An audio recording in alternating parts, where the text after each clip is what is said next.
Listo. Bueno, muchas gracias a todas, a todos, a todos quienes nos están acompañando en esta transmisión de esta sesión que hemos titulado Religiones y espiritualidades, subjetividades de mujeres creyentes en Eurasia, en el marco de los eventos que han estado organizando desde el grupo de estudios de Eurasia. Les agradezco mucho poder acompañarnos. También les agradezco mucho a nuestras ponentes que van a estar aquí. Son un grupo de mujeres maravillosas. Estoy segura de que van a aportar mucho sobre poder conocer un poco sobre el trabajo y el papel de las mujeres dentro de las religiones que se presentan dentro de Eurasia. Me presento, antes que nada, mi nombre es Elizabeth Villanueva y yo soy parte del Seminario de Intersecciones de lo Religioso, a quien que agradecemos mucho la invitación del GESE para poder compartir. Estamos seguras de que va a ser una primera de muchas colaboraciones y pues nada, creo que podemos ir empezando. Vamos a comenzar con la presentación de Lucía. Voy a presentarles un poquito a cada una antes de que se hagan la presentación de cada una. Lucía Siriani Salazar es licenciada en Etnología por la ENA y maestra de estudios de Asia y África con especialidad en el área de Medio Oriente por el Colegio de México. Actualmente es candidata a doctora por el programa de estudios islámicos de la Universidad Libre de Berlín a través de la Berlin Graduate School Muslim Cultures and Societies.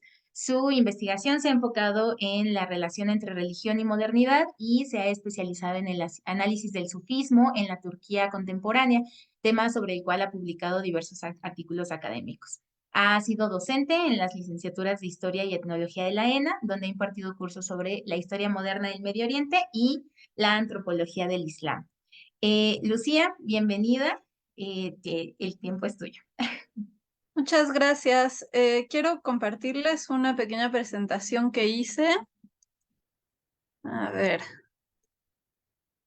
¿ya la ven? Se está cargando, pero me parece que sí vamos a... Listo. Muy bien. A ver. Ok.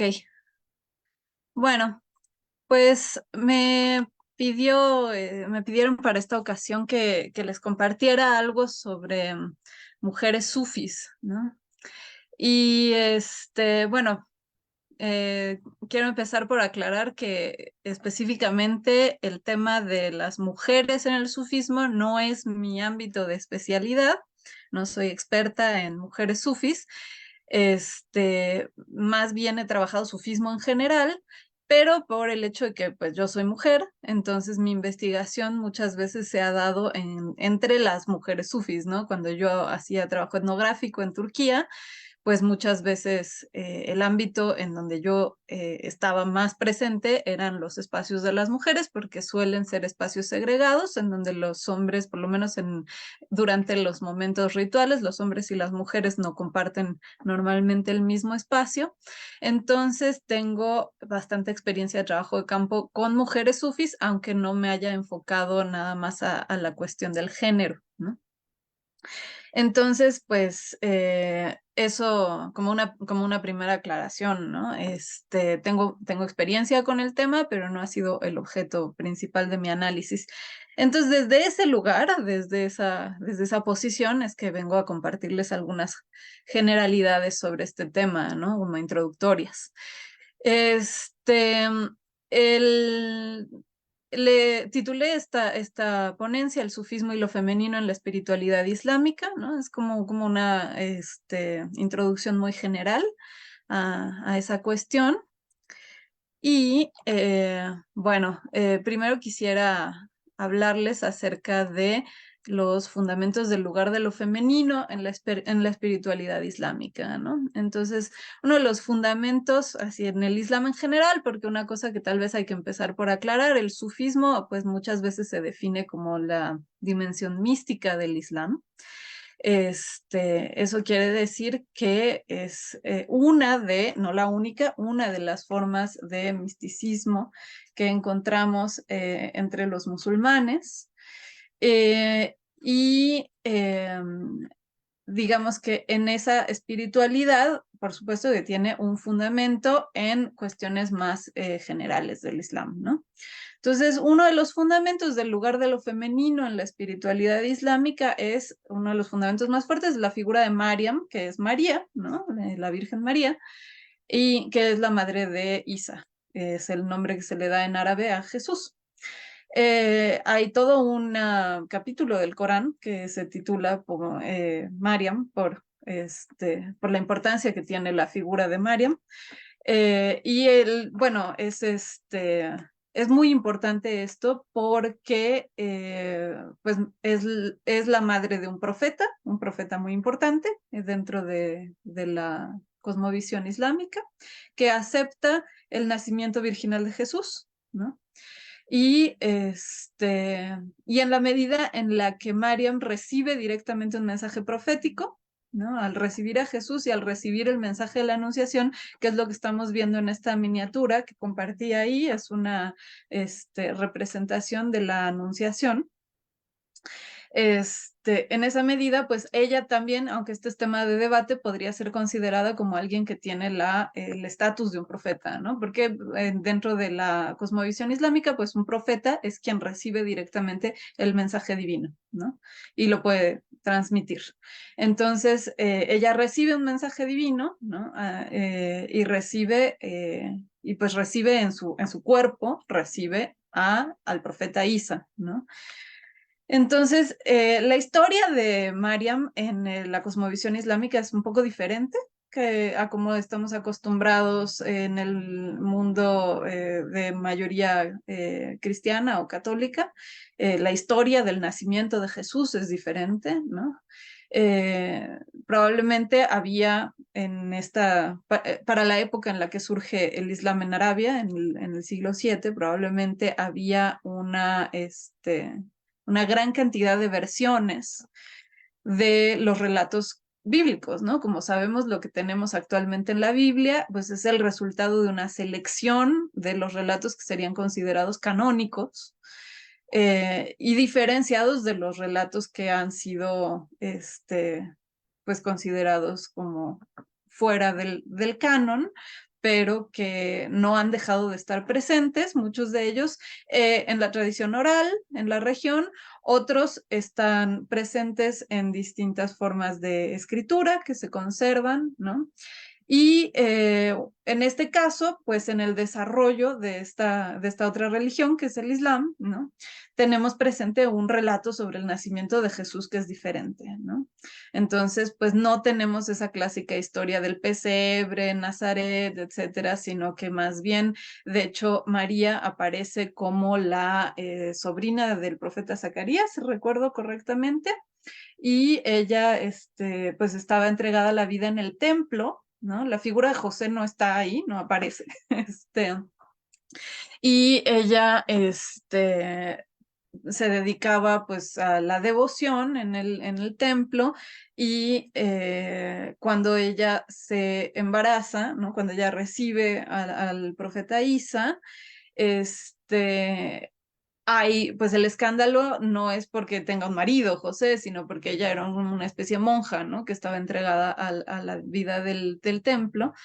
Pero digamos que Zacarías es quien es el testigo de que ella pues tiene un estatus espiritual muy particular, ¿no? Esta historia de que Zacarías la iba a visitar al templo y se encontraba con que sin que nadie le hubiera llevado nada, ella tenía comida ahí, o sea, cosas que le habían sido dadas como milagrosamente.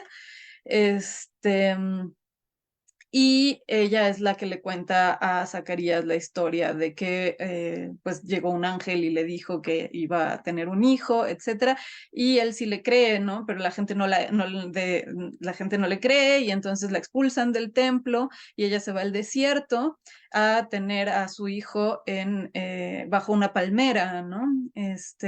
Dios la guía, ¿no? A través de un ángel, a una palmera cuando ella ya va, cuando tiene los dolores de parto y y le da, esa palmera le da dátiles para que ella pueda comer. Y luego está esta historia que es muy bonita en donde pues ella regresa con Jesús bebé, ¿no? Isa, con el profeta Isa, y el profeta Isa siendo bebé le habla a la gente, ¿no? Y ese milagro del bebé que habla es como una manera de demostrar que pues ella siempre dijo la verdad, ¿no? De que este no era una persona común ni era un nacimiento normal, ¿no? Sino que realmente era un profeta que Dios le había insuflado su espíritu directamente, ¿no? Por eso muchas veces en el sufismo se refieren a Jesús como Ruhullah, ¿no? El espíritu de Dios, porque es directamente el espíritu que le llega a María, ¿no? Entonces, digamos que esta importancia de la figura de María es uno de los fundamentos de la importancia de lo femenino en la espiritualidad islámica, ¿no? Del estatus importante que tienen las mujeres. Eh, Luego está una cosa que es muy importante y que también es objeto de bastante debate, pero que es muy importante, que es el concepto de Rahma, ¿no? Que es la misericordia divina. Y ustedes, pues, tal vez sepan que casi todos no todos, pero casi todas las suras del Corán, o sea, hay un par de excepciones, empiezan con la fórmula Bismillahirrahmanirrahim, en el nombre de Dios, el misericordioso, el compasivo, ¿no? Entonces, ahí el concepto central es el concepto de Rahma, la misericordia divina, y lo que es interesante es que el concepto de Rahma comparte la raíz con la palabra que significa útero o matriz, ¿no? Entonces ahí es muy interesante porque el concepto de la misericordia divina tiene que ver con una cualidad, digamos, femenina de lo divino, ¿no? Lo divino está más allá del binomio masculino-femenino, ¿no? Y en eso hay consenso entre los musulmanes, que Dios no es hombre ni mujer, este, pero hay cualidades de lo divino que se expresan a través de lo que nosotros asociamos con lo femenino o con lo masculino. Y una de las más importantes cualidades de lo divino que son destacadas en el Islam es el concepto de la misericordia divina, del Rahma. Y que eso esté asociado digamos, con el amor maternal, con la protección del útero, es algo que es también muy importante para el estatus espiritual de lo femenino, ¿no? Y otro fundamento muy importante del lugar de lo femenino en el sufismo es la figura de Rabia al-Adawiya, que es una mística de la primera etapa de la historia islámica, ¿no? Es una mujer destacadísima. De hecho, la primera imagen que puse aquí es una miniatura en donde está representada Rabia, ¿no? Y Rabia al-Adawiya es muy famosa en el sufismo, es, digamos, universalmente aceptada como una gran maestra espiritual dentro del sufismo, y ella pertenece a una etapa que es anterior a la organización del sufismo en tarikas, o lo que conocemos como órdenes sufis, ¿no? Rabia pertenece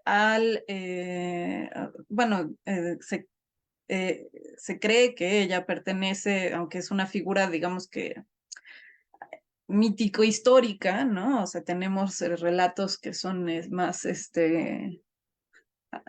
hagiográficos, hagiographic, no sé cómo se dice esto en español, ¿no? Pero de las vidas de los santos, que relatan milagros y así, que no son documentos históricos en el sentido positivista, pero sí son documentos históricos sobre este personaje que se ubica más o menos entre el siglo VIII y el siglo IX, o sea, muy, muy temprano en la historia del Islam, y que tiene una estatura muy importante como maestra espiritual, como maestra sobre todo en términos del ascetismo, del sufismo, una persona que tiene el don de poder apartarse de todas las tentaciones terrenales para dedicarse completamente a la adoración de Dios.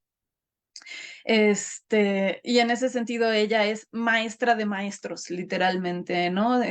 Sobre todo es muy célebre su vínculo con Hassan de Basra, que es un místico que es importantísimo para casi todas las órdenes sufis, que las órdenes sufis, digamos que tienen linajes espirituales del maestro, del maestro, del maestro, del maestro, se hace como una cadena de maestros, eso se llama sílsila, Y en esa cadena de maestros siempre llegan al profeta Muhammad, ¿no? Y digamos que casi todas las órdenes sufis rastrean su vínculo con el profeta a través de su yerno Ali, y solamente una orden sufí, ni siquiera la totalidad de esa orden sufí, sino una parte de la orden Naqshbandi rastrea su relación con el profeta no a través de Ali, sino a través de la figura de Abu Bakr.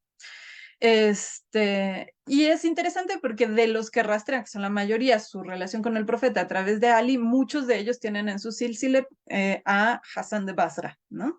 Y Hassan de Basra, que es un místico también temprano muy importante, contemporáneo, según nos cuentan las historias sobre la vida de Rabia al-Adawiya, contemporáneo de Rabia al-Adawiya, él la consideraba a ella como superior a él espiritualmente, como su maestra, ¿no? Ella, por ejemplo, hay una historia, un relato muy bonito en donde él está, digamos que hace el milagro de poder colocar su tapete de oración sobre el agua, sobre el mar, y la invita y le dice, ven a orar conmigo.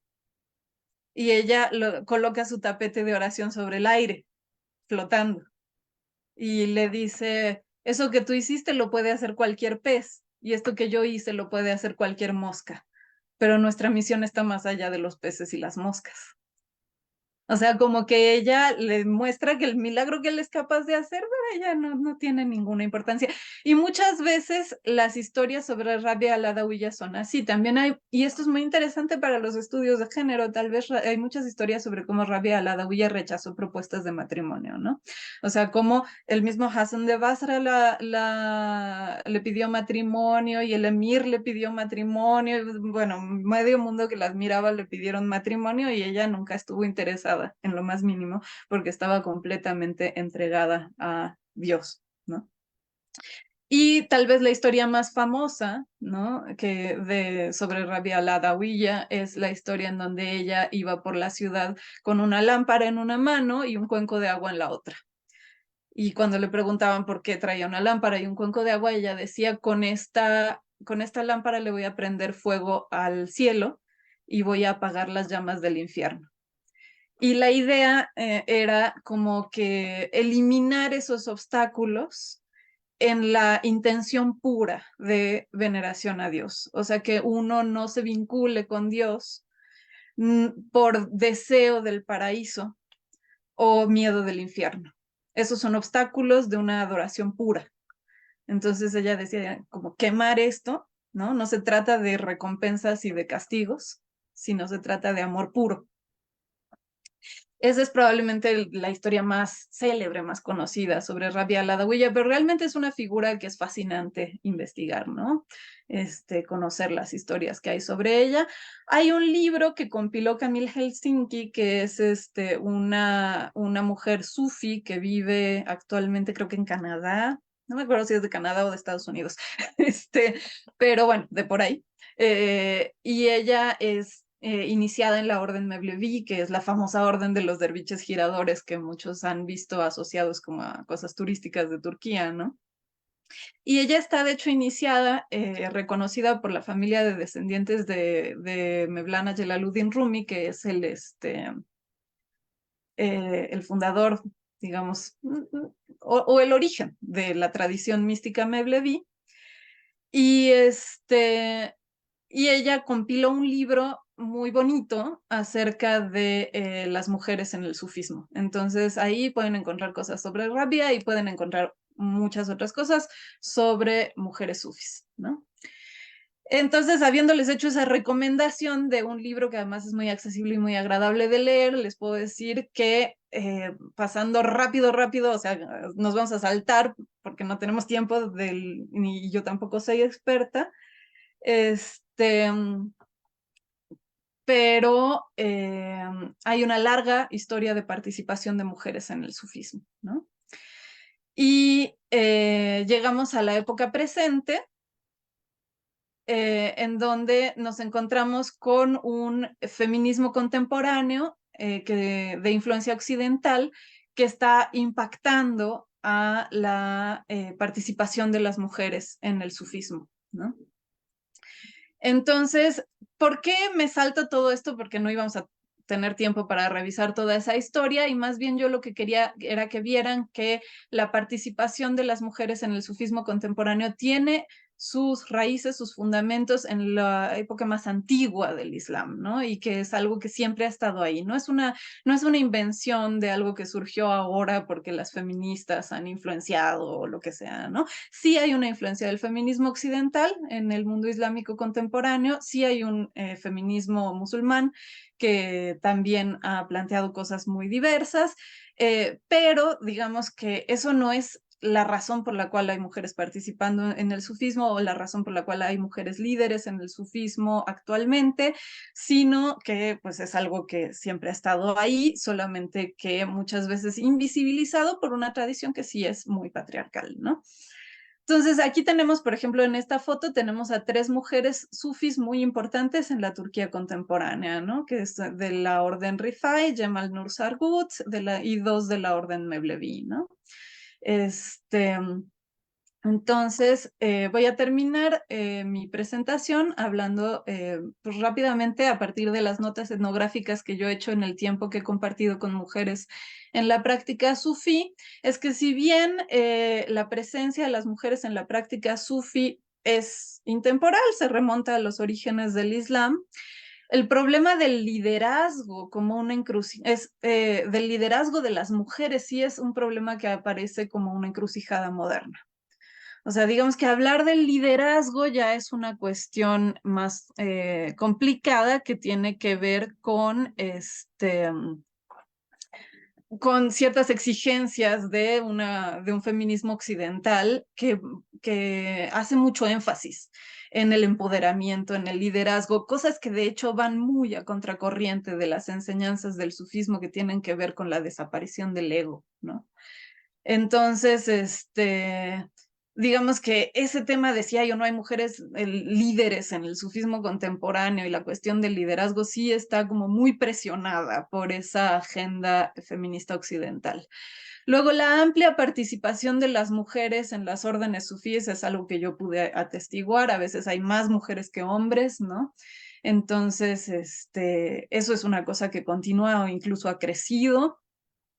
Y bueno, que otra cosa de la cual yo he sido testigo es las múltiples soluciones a las dificultades que presenta una tradición patriarcal y un contexto feminista occidental que genera tantas expectativas como presiones, en el sentido de que se van a encontrar ahí muchos conflictos sobre lo que deberían de ser mujeres no sumisas dentro de ese contexto, ¿no? No sumisas ante el patriarcado, pero que tampoco estén cediendo a expectativas que son ajenas a su tradición y muchas veces contrarias a su tradición, ¿no? Yo la voy a dejar por ahora, les agradezco, voy a escucharlos lo que pueda y lamento decirles que me voy a tener que retirar temprano por una situación personal con mi hija. Gracias. Muchísimas gracias, Lucía. Eh, Voy a hacer, aprovechando justamente este tiempito, no voy a tomar mucho tiempo para que todas podamos participar, pero me parece muy interesante justamente esta parte de, en primer lugar, creo que una visión de la mujer como devocionaria, ¿no? O sea, como este eje que va a implicar su participación, no solamente en la cuestión política, que de pronto como que nos enfocamos mucho, ¿no? Justo lo que mencionaba Lucía al final, esta visión de la mujer para participar en la religión tiene que ser participar dentro de la política de las religiones y tiene que participar como líder y tiene que participar como figura visible, ¿no? Pero si nosotros, creo que es muy evidente cuando Lucía platica sobre cuál ha sido históricamente el papel de las mujeres, esta visión de la maestra, ¿no? Y de la maestra que es genuinamente devocionaria de la relación con el Ser Supremo, ¿no? O sea, con Dios.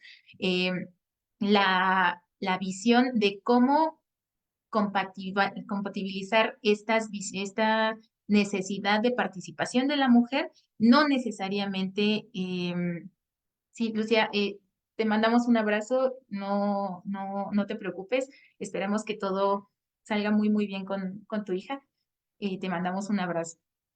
Eh, y bueno, justamente esta visión de cómo realmente concebir otras alternativas, ¿no? De cuál es el papel de las mujeres, y creo que lo vamos a ver repetidamente en las siguientes ponencias que nos compartan nuestras compañeras, de cómo resignificar el papel de la mujer a partir no de estos estándares occidentales que se han visto y que al final han sido luchas que se han tomado en contextos diferentes, ¿no? O sea, son contextos, por ejemplo, el contexto que ha tenido el catolicismo, el cristianismo, ha sido un contexto completamente diferente al que se han tomado en estos espacios. Entonces, ¿cómo resignificar este papel de la mujer dentro de espacios que son completamente diferentes y que tienen historias y tienen tradiciones completamente diferentes? Entonces, muchísimas gracias a Lucía. Lamentablemente no pudo quedarse, pero esperemos que todo salga muy bien. Y vamos a continuar ahora con Lucero. Em, Denme un segundito. Lucero, la presento, es doctora en estudios culturales por el Colegio de la Frontera Norte, es maestra en estudios de Asia y África con especialización en el sur de Asia por el Colegio de México y licenciada en filosofía por la Universidad Autónoma de Baja California. Sus áreas de investigación incluyen la práctica del hinduismo en México, la religión vivida, migración India-México, las adaptaciones religiosas de inmigrantes hindúes en México y la traducción de fuentes sánscritas. En la actualidad realiza una estancia postdoctoral en el Centro Regional de Investigaciones Multidisciplinarias de la Universidad Nacional Autónoma de México, con apoyo del Consejo Nacional de Humanidades de Ciencia y Tecnología, donde investiga las relaciones religiosas y culturales de inmigrantes originarios de India radicados en la Ciudad de México y Cuernavaca. Pues, Lucero, muchas gracias por estar aquí. Tienes la palabra. Hola, hola. Bueno, solo quería confirmar si me escucho bien, porque como traigo los audífonos. Ok. Bueno, entonces voy a compartir pantalla. Es una pequeña presentación. Bueno, lo que les voy a presentar hoy, solo confirmenme por favor si se ve. Ok. Bueno, lo que les voy a presentar hoy es parte de la investigación que hice durante el doctorado y parte de lo que he realizado en esta estancia postdoctoral, que apenas llevo 6 meses, pero pues ya han salido muchos resultados bastante interesantes, ¿no? Entonces, en esta oportunidad yo les voy a hablar en específico de mujeres devotas originarias de India, porque yo trabajo a partir de dos ejes, que es el de la migración y el de la religión. Entonces, a partir de esta combinación, pues, y también del trabajo etnográfico que he realizado, pues, esta cuestión del género ha resaltado sin que sea mi enfoque principal. Entonces, como mencionaba Lucía hace rato, tal vez este podrá no ser como el primer acercamiento que tenemos en nuestra investigación, pero sí resulta un criterio bastante importante a la hora de hacer una aproximación etnográfica. Pero primero que nada, ¿qué estamos entendiendo por hinduismo? Yo tomo por general esta definición que hace Benjamín Preciado, en donde el hinduismo se le conoce como Sanatana Dharma, ¿no? El término en sánscrito que implica como seguir una ley general, una ley eterna, que lo llaman los hindúes, pero esto del Dharma implica una concepción bastante amplia sobre lo que es la religión, la espiritualidad o el estilo de vida. ¿Y esto por qué? Pues porque el hinduismo no es homogéneo, no es institucional, pensando en una religión como en el catolicismo, por ejemplo. Acá no hay un papa, acá no hay eh, un texto base, que sí lo hay, por ejemplo, la Bhagavad Gita, los Vedas, que son como textos de referencia, pero no son como el texto, ¿no? Porque el hinduismo es un conglomerado de tradiciones y de movimientos religiosos que eh, digamos que todo este conglomerado es lo que podríamos entender como hinduismo. Entonces, esto le da cierta flexibilidad a la hora de la práctica, ¿no? La cuestión acá es que a la hora de que sale de India, que es parte de lo que yo he estado haciendo durante estos años de investigación, eh, ¿qué es lo que sucede, no? Porque pues en India, a pesar de ser un país bastante grande y con tradiciones bastante vastas, eh, pues allá es bastante factible, entre comillas, practicarlo, ¿no? y allá pues ya se comprenden las tradiciones, ya se comprenden las costumbres, pero cuando se sale de India es el problema. Entonces, parte de los antecedentes históricos de la migración india a México, pues se rastrean hasta principios del siglo XX, en donde hubo cierta migración de los Sikhs, que es una de las tradiciones del norte de India, uno de los grupos religiosos del norte de India, que empezaron a llegar a México y se empezaban a trasladar hasta la frontera norte. Para esto, yo ya hice un artículo que está en proceso de publicación sobre ciertos grupos que llegaban hasta Yucatán o que llegaban a Veracruz o a Colima y desde ahí se trasladaban hasta Sonora, por ejemplo, y entonces se trataban de establecer en la frontera norte de México, porque en ese entonces, que estamos hablando antes de los años 30, el estado de Baja California todavía no se constituía como tal, entonces digamos que era una especie de territorio libre, entre comillas, y las condiciones climáticas eran bastante similares a las del Punjab. Entonces, esto facilitaba que la migración se empezara a ir para allá.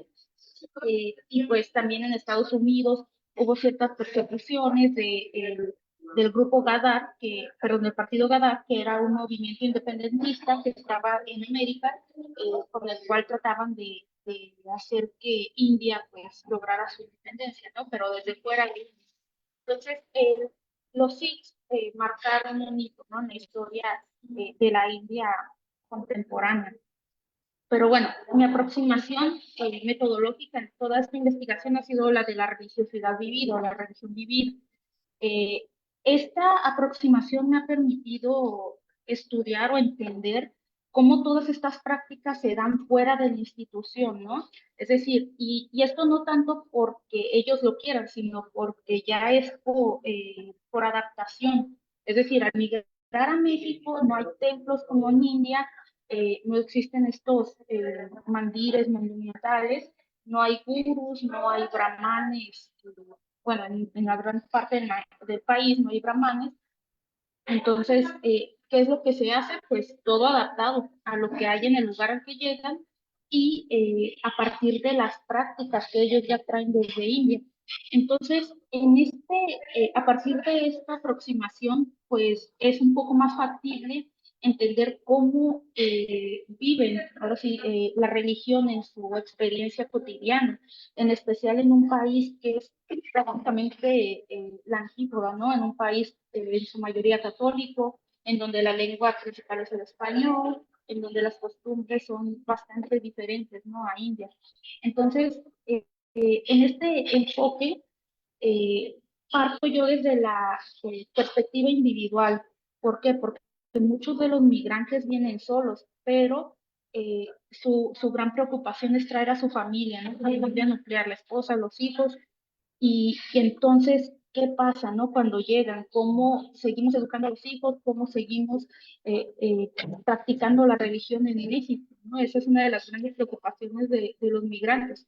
Entonces, al partir de una tradición que es un tanto flexible, eh, es un poco también más factible, digamos, entre comillas, practicar el hinduismo en México.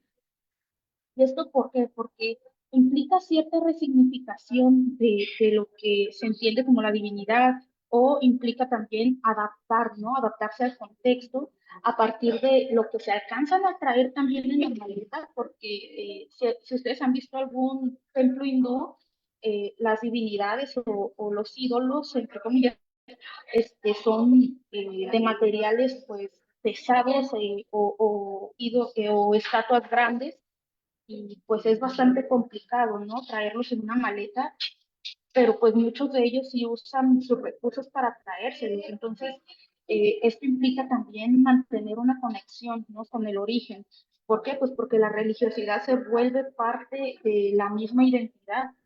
Entonces, al momento que llegan a México, en los contextos que yo he estudiado, la Asociación Internacional para la Conciencia de Krishna ha sido uno de los puntos importantes para poder mantener la religión fuera de India, ¿no?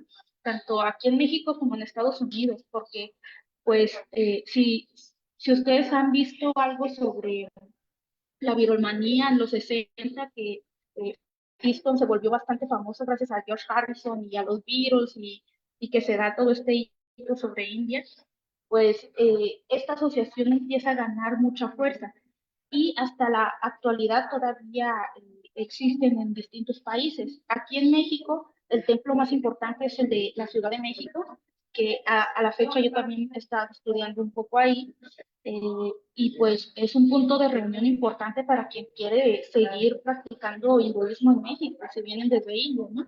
Es un punto obligado, casi, casi, si vienen desde India. ¿Por qué? Pues porque no hay otro templo. Además del Gurudwara de los Sikhs, solo estos dos templos importantes existen en la Ciudad de México. Entonces, en esta, digamos, cualidad transnacional, vemos como quién está a cargo y cómo es que se está recreando esta religión, ¿no? Entonces, aquí existen ciertos puntos que para algunos podría resultar problemáticos, como es que los templos estén administrados por mexicanos y no por indios. Entonces, ciertos criterios como estos alejan a algunos, no todos, algunos de los migrantes, porque quieren que sea todo administrado por gente de India, ¿no? Entonces, eso lo que lleva es que todo se vuelva doméstico. Entonces, al volverse la religión doméstica, por lo general va a quedar en manos de las mujeres. ¿Por qué? Pues porque los hombres o los padres de familia salen a trabajar y gran parte del tiempo están fuera de casa trabajando. Entonces, mantener un altar, bueno, dependiendo de la tradición de origen, implica mucho trabajo. Y entonces, ¿en manos de quién cae esta tarea? Pues de las mujeres o de las esposas. Esto resulta bastante problemático cuando ellas vienen aquí y ni siquiera saben español o no saben inglés. Entonces, al menos a quienes llegan aquí al centro del país, sí resulta un poco problemático porque muchas de ellas sí vienen preparadas con el inglés, ¿no? Con otras lenguas, y aquí en Ciudad de México, por ejemplo, en algunos lugares no hablan inglés. Entonces, para conseguir los insumos de los altares, para conseguir algún tipo de objeto para el ritual, pues resulta bastante problemático, ¿no? Y también para llevar a los hijos a la escuela, para inscribirlos a alguna escuela o para simplemente ir al supermercado. Las mujeres tienen esta tarea titánica porque si no saben español, entonces ahí tienen que estar con el traductor, ¿no? Con el celular y tratando de conseguir los insumos y además de que se les reconoce, ¿no? Este esfuerzo por tratar de mantener el altar en casa. Y, a ver si no. Entonces, en ellas recae podríamos llamarlo sincretismo religioso, porque al llegar a México, pues se convierten en un movimiento religioso minoritario, microminoritario, porque el hinduismo, si nos fijamos en los últimos censos, es una de las religiones eh, que si bien va en ascenso en su número de practicantes, aún sigue siendo minoritaria, y sobre todo si es por migrantes que vienen desde India, que la gran mayoría llegan y solo van de paso hacia Estados Unidos, pero los que se quedan pues tienen que enfrentarse a estas problemáticas, ¿no? Eh, y pues, ¿qué es lo que sucede? Pues que muchas de las cosas llegan a hibridarse, y ahorita les voy a mostrar algunos ejemplos, en especial porque también hace falta ciertas autoridades religiosas, que para algunos es un problema, pero para otros no, en especial para las mujeres. ¿Por qué? Porque en algunos casos, en algunas tradiciones, no en todas, a las mujeres no se les permite participar en los rituales religiosos. Entonces, al pasarlo como una tarea doméstica, que tal vez no sea así, pero este, pues ya ahora ellas toman el papel principal, ¿no? Ahora se convierten en una especie de sacerdotisas. Entonces, al estar encargadas de la casa, también están encargadas del altar doméstico. Y ojo, no es que en India no lo hagan, en India también se hace. Pero aquí el altar doméstico ya, digamos, va a ser el punto único. En India está el altar doméstico y está el altar del templo.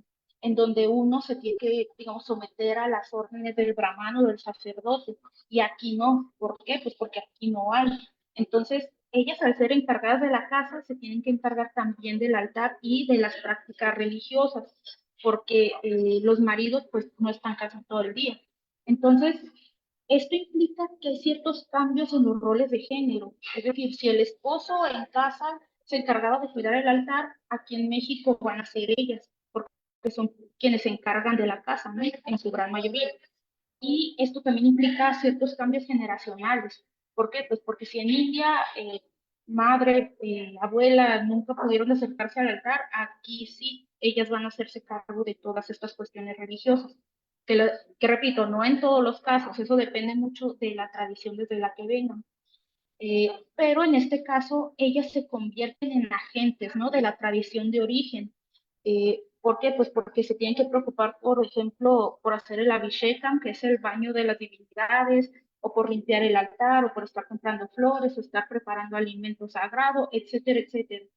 Y pues les digo, si son mujeres que no saben español, pues esto son tareas bastante complicadas, sobre todo cuando hay celebraciones religiosas, como en este caso, que esta familia celebra el Diwali allá en Tijuana, donde hay una población de 70 personas originarias de India, y pues no todas se conviven entre sí. Entonces, todo se vuelve doméstico, ¿no? Decorar la casa, solo entre la familia o amigos muy cercanos, y pues es como, no sé, celebrar algún tipo de celebración mexicana, ¿no? El 16 de septiembre en Noruega, ¿no? Algo así bastante íntimo. Entonces, aquí les enseño algunos ejemplos de altares que estas mujeres muy amablemente me permitieron tomar o me enviaron las fotos, que algunas fueron durante la pandemia, que en esa época también fue bastante complicado, pero dio la oportunidad a que, por ejemplo, por medio de redes sociodigitales como Facebook, Twitter o páginas de Internet, se pudiese conseguir material ritual, por ejemplo, desde Guadalajara, Querétaro o aquí de la Ciudad de México, y se enviara por paquetería.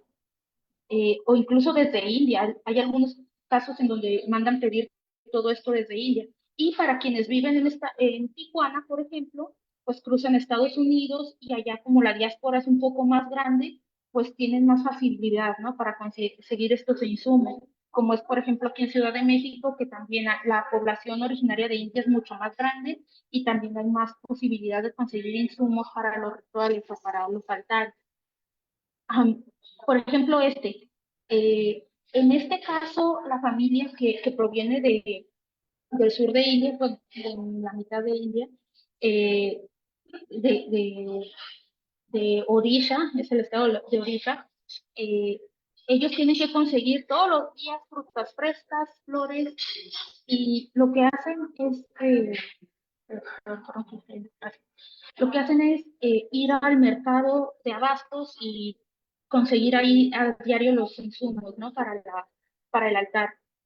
Aquí está la señora Kiran Kumar, quien me compartió también y me permitió ver uno de los rituales, que en este caso fue el dios Ganesha, eh, y pues también conseguir todo en el mercado de abastos, y ella también me dijo que tuvo que aprender español para poder estar yendo a los mercados y continuar con la práctica en México. Entonces, en este caso, ellas se vuelven un crucial para mantener la religión fuera de India. Este es otro ejemplo, me lo voy a brincar ya por cuestiones de tiempo. Este altar, por ejemplo, está en la cocina y como la madre de familia es quien lo mantiene, cada que va a preparar los alimentos, pues los presenta ante las divinidades y luego ya los prepara para el resto de la familia, ¿no? Y esto también para mantener como este vínculo con lo sagrado. En este caso es una familia que crea su propio templo en su casa, que este es en Tijuana. Al no tener templos en la ciudad, pues ellos dicen, nosotros vamos a hacer nuestro propio templo en casa, permiten la entrada de mexicanos y pues ya adquieren cierto estatus, ¿no? Porque pues también toman el esfuerzo de traerse todas estas cosas desde India y y crear el ritual, digamos, a su propio modo, a su propio ritmo, o como diría René de la Torre, a la carta, ¿no? La religiosidad de la carta. Entonces, eh, Este templo se llama el Seiburu Ashram, y pues aquí, tanto para la perspectiva de la religiosidad vivida, como les mencionaba hace rato, la materialidad es bastante importante. ¿Por qué? Pues porque implica un vínculo también con el origen, implica cierta legitimidad, entre comillas, entre lo que se está haciendo, lo que se está practicando. Muy rápido, muy rápido. La importancia de este templo es que en su gran mayoría de los practicantes son mujeres, tanto mexicanos como indias. Entonces, en las celebraciones religiosas se han dado este tipo de hibridaciones bastante curiosas, sobre todo en los alimentos, como los tamales de curry, el ceviche de coco con mango, el mole de papas cocidas con arroz mexicano y arroz indio. Entonces, este tipo de producción, ¿no? digamos, o de productos, se han dado también gracias a este tipo de interacciones culturales y que precisamente son mujeres quienes lo hacen. Este también es una celebración del guru principal del templo, que es Satya Sai Baba, en donde invitaron a un grupo de danzantes aztecas, y si se dan cuenta, la gran mayoría que asisten son mujeres, y este fue el año pasado, durante la celebración también de Satya Sai Baba, las mujeres tienen esta tarea de repartir comida, y es este tipo de alimentos híbridos que les enseñaba hace rato, ¿no? Los tamales de curry o esta vez creo que hicieron pozole de setas. Entonces, se da este tipo de hibridaciones para mantener el carácter, ¿no? vegetariano de la comida, y que además une a ambos países. Y pues en este templo, que les digo, es la casa de esta familia, pues aún así tiene una asistencia bastante importante, porque mínimo asisten unas 30 personas cada celebración, que su ritual dura 1 hora y media, entre 1 hora y media y 2 horas, 2 días a la semana, y pues hay una asistencia bastante importante. Y en el caso de la Ciudad de México, que esto es parte de lo que va a ser una investigación más amplia, o que voy a presentar después, digamos, en otro trabajo, en la calle de Leona Vicario, acá en el centro de la Ciudad de México, hay una cierta población que tienen tiendas de ropa, pero que sus altares domésticos no están necesariamente en su casa, sino en estas tiendas, porque ahí pasan gran parte del día. Entonces, y en India también se da esa costumbre, ¿no? De tener divinidades, o de tener esta especie de imágenes en las tiendas o en los comercios, pero aquí se vuelve el punto principal porque precisamente no hay un templo, ¿no? Hay algunos de ellos que sí asisten, por ejemplo, al templo de los Hare Krishna, pero le dan más peso, ¿no? Al altar doméstico. Y les digo, gran parte de la responsabilidad en estos altares pues recae en manos de mujeres, como en este caso, en el del medio, la señora, eh, ella me dice que hace estas figuritas de arcilla en los tiempos libres, ¿no? Que tiene en la tienda. Y pues también tienen sus altares, tienen sus divinidades ahí para atraer a los clientes, ¿no? Y la buena suerte. Entonces, ya cerrando, esta adaptación al contexto mexicano recae, repito de nuevo, de la labor femenina, ¿no? Y ya sin fijarnos tanto, o al menos yo sin tener como este enfoque en el género, pues sí fue uno de los resultados que yo no tenía previsto, ¿no? Que la responsabilidad de las mujeres en este aspecto de la adaptación y de la recreación religiosa es bastante grande, y que pues ellas, al ser educadoras, al hacerse cargo de la casa, al hacerse cargo de cosas tan cotidianas como las compras, pues nos permite estudiar, ¿no? Cómo se dan estas adaptaciones culturales, religiosas, y que independientemente del contexto, también nos permiten ver cómo la práctica diaria o cotidiana se relaciona con un aspecto espiritual, un aspecto religioso. Y por eso es que esta aproximación de la religiosidad vivida es bastante útil en estos casos. Pero bueno, creo que por mi parte es todo. Muchísimas gracias. No, muchísimas gracias a ti, Lucero. A mí me parece interesantísimo todo lo que nos comentaste, son realidades que de pronto no vemos en nuestro propio país, ¿no? O sea, que son muy poco de pronto visibles y se ven como invisibilizadas, no es que sean invisibles, sino que son invisibilizadas. Y hay un punto que a mí me pareció interesantísimo para que lo podamos tal vez platicar un poquito más al final. Antes que otra cosa, les recuerdo que si quieren hacer preguntas en el chat, pueden hacerlas a través justamente del chat de la transmisión en vivo y nosotras al final podemos compartírselas a nuestras ponentes. Y es esta visión de la religión doméstica, ¿no? Y de cómo esta cae en las manos de las mujeres. Y me parece muy interesante porque al final lo que hace es cuestionar, ¿no? Esta división tan moderna de la modernidad capitalista entre el dominio de lo público y lo privado, ¿no? O sea, esta visión de que lo privado es aquello que no importa, ¿no? Aquello que se ha quedado invisibilizado, pero al final, como mencionabas, ¿no? Las mujeres al final son fundamento de la continuidad cultural, ¿no? Y es a partir de ellas que se hace esta transición y me gustó mucho como lo dijiste, como agentes de la tradición de origen, ¿no? O sea, son agentes, son ellas en su actuar cotidiano quienes van a permitir estas transiciones y esta continuidad cultural y me parece como muy interesante que a partir de los movimientos migratorios podamos también ver esta visión que al final también se trae justamente de otras latitudes, ¿no? Vamos a, si creo, poder seguirlo platicando. Muchísimas gracias, Lucero, me parece muy interesante lo que nos comentas. Y vamos a pasar ahora con Indira. Voy a presentar a Indira. Eh, Indira es egresada de la carrera en Relaciones Internacionales por la Facultad de Ciencias Políticas y Sociales de la UNAM. Realizó su maestría y doctorado en el Centro de Estudios de Asia y África en el Colegio de México en Estudios de Asia y África, con especialidad en Medio Oriente y Norte de África, y actualmente es profesora asociada de tiempo completo en el Departamento de Ciencia Política y Relaciones Internacionales del Tecnológico de Monterrey, Campus Ciudad de México. Es integrante de la red Feminismos, Cultura y Poder y coordina actualmente la Semana de Medio Oriente y Norte de África en México, antes conocida como Semana Árabe, en conjunto con la doctora Camila Pastor del CIDE y la doctora Shekufe Mohammadi, perdón si lo pronuncié mal, de la UNAM. Entre sus últimas publicaciones se encuentran La magia de la pastela y El encuentro de tres mundos, desorientalizando la investigación, el movimiento Hirak al-Shabi en el RIF como una forma de resistencia y existencia.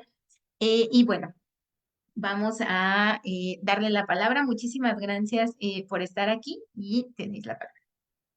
Muchas gracias, Elizabeth. Bueno, primero quisiera agradecerle a Iraís, ¿no? Que nos haya permitido tener este encuentro, además la invitación, y pues muy contenta de compartir. Elizabeth, siempre estoy muy contenta de ver a Ruth, ¿no? Con Lucero y con Lucía, y además escuchando temas bien interesantes, ¿no? Que tiene que ver en principio también con visibilizar la participación de las mujeres en la religión, ¿no? Como lo hizo ver Lucía, y por supuesto en las prácticas, ¿no? Incluso diaspóricas que se generan también en el caso de México y los sincretismos. Entonces, en mi caso, yo más bien voy a hablar un poco de todo el debate que se está generando en torno a, o que se ha generado en torno a feminismos islámicos o feminismos musulmanes. Y me parece... No voy a presentar, no tengo una presentación de PowerPoint, pero me gustaría compartirles que pues desde el año 2016, seguramente por ahí lo habrán visto, fue publicada una versión digital de una compilación de textos que estuvo coordinada por Ramón Grossfogel, que se titulaba Feminismos Islámicos. Y se agrupaban algunas autoras, entre ellas estaba Asmalam Rabet, Sirin Aldibsibay, Asu Merali, Sara Salem y Zahra Ali, y eran nombres de autoras muy poco conocidas en el contexto latinoamericano, pero que muchas de ellas argumentaban en torno a la posibilidad de generar canales emancipatorios para las mujeres desde la religión islámica. Y especialmente pues pensando el Corán como una interpretación que realmente ha sido interpretada por hombres y que se ha negado un proceso de ijtihad o de interpretación femenino en el cual se pueden recuperar los elementos de justicia, de igualdad que arguyen estas mujeres, estas autoras, están presentes en el texto revelado. Evidentemente, antes de estas autoras ya se habían escrito varios textos, no muchos, ¿no? Sobre mujeres musulmanas e incluso la relación con la religión islámica. Estaba Saba Mahmoud con la teoría feminista y el agente social dócil. Evidentemente también podemos hablar de Fátima Mernissi, ¿no? Que nunca se catalogó como una feminista musulmana, pero hablaba precisamente de las dinámicas de la religión y las mujeres en una sociedad moderna musulmana, por ejemplo, que fue su tesis por allá de los años 70. O, por ejemplo, los aportes de Lila Abuluhot, ¿no?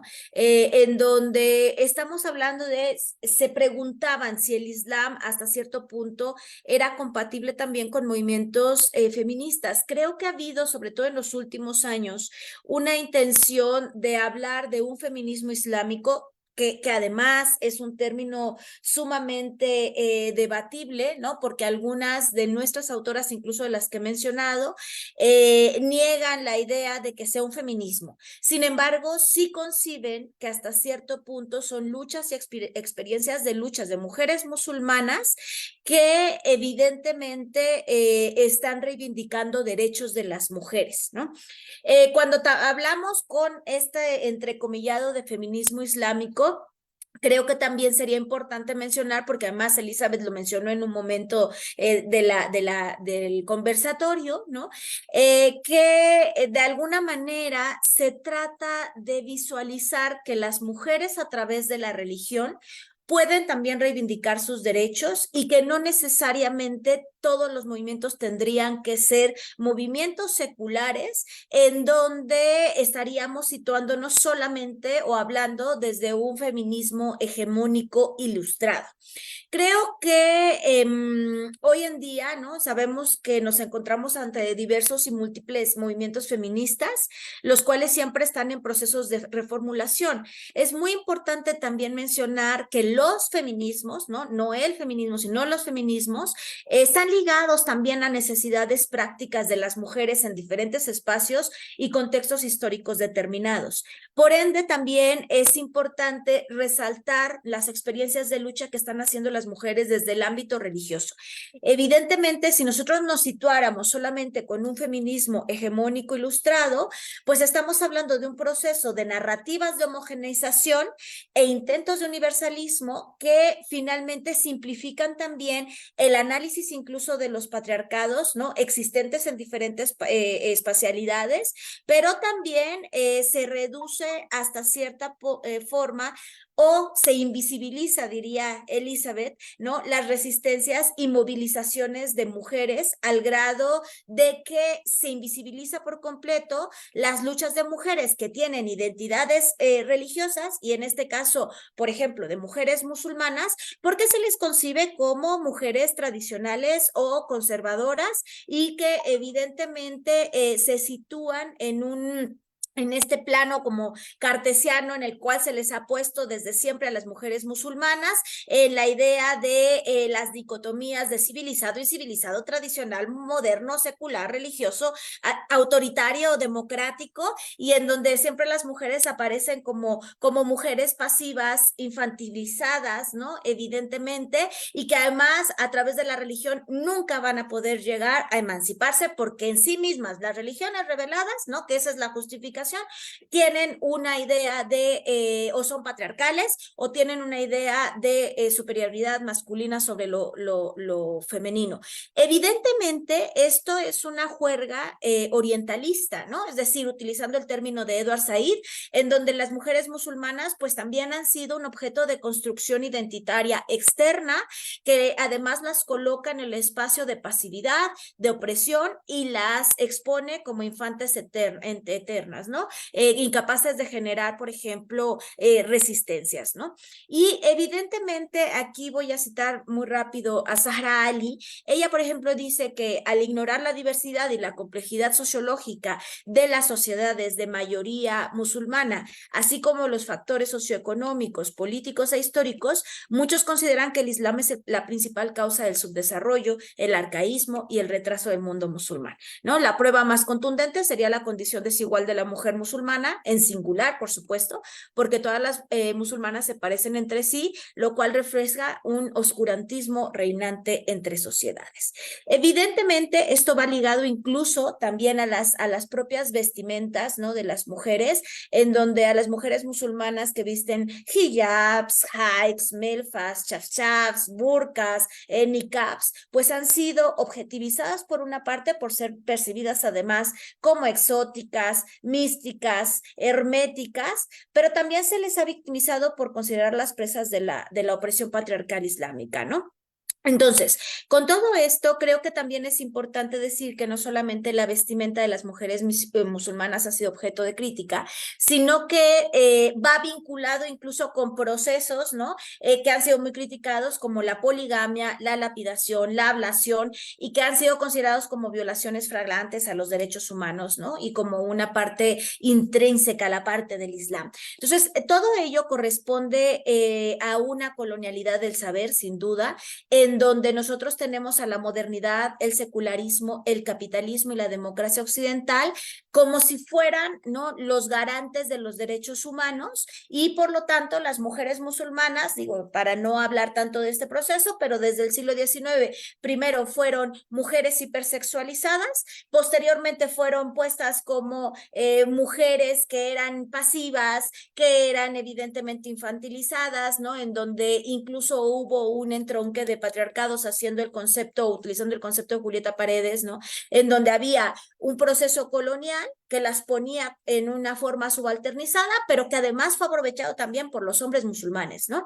Entonces, en esta complicidad de patriarcados, finalmente las mujeres quedan siempre objetivizadas, o bien como ornamentos, o bien como mujeres pasivas, y hoy en día incluso como mujeres que son una amenaza, por ejemplo, en contextos europeos, ¿no? En donde pareciera que son las mujeres que entrenan o que son las madres de los próximos terroristas, ¿no? Entonces ya son mujeres incluso agresivas, pero siempre hay una objetivización sobre las mujeres musulmanas.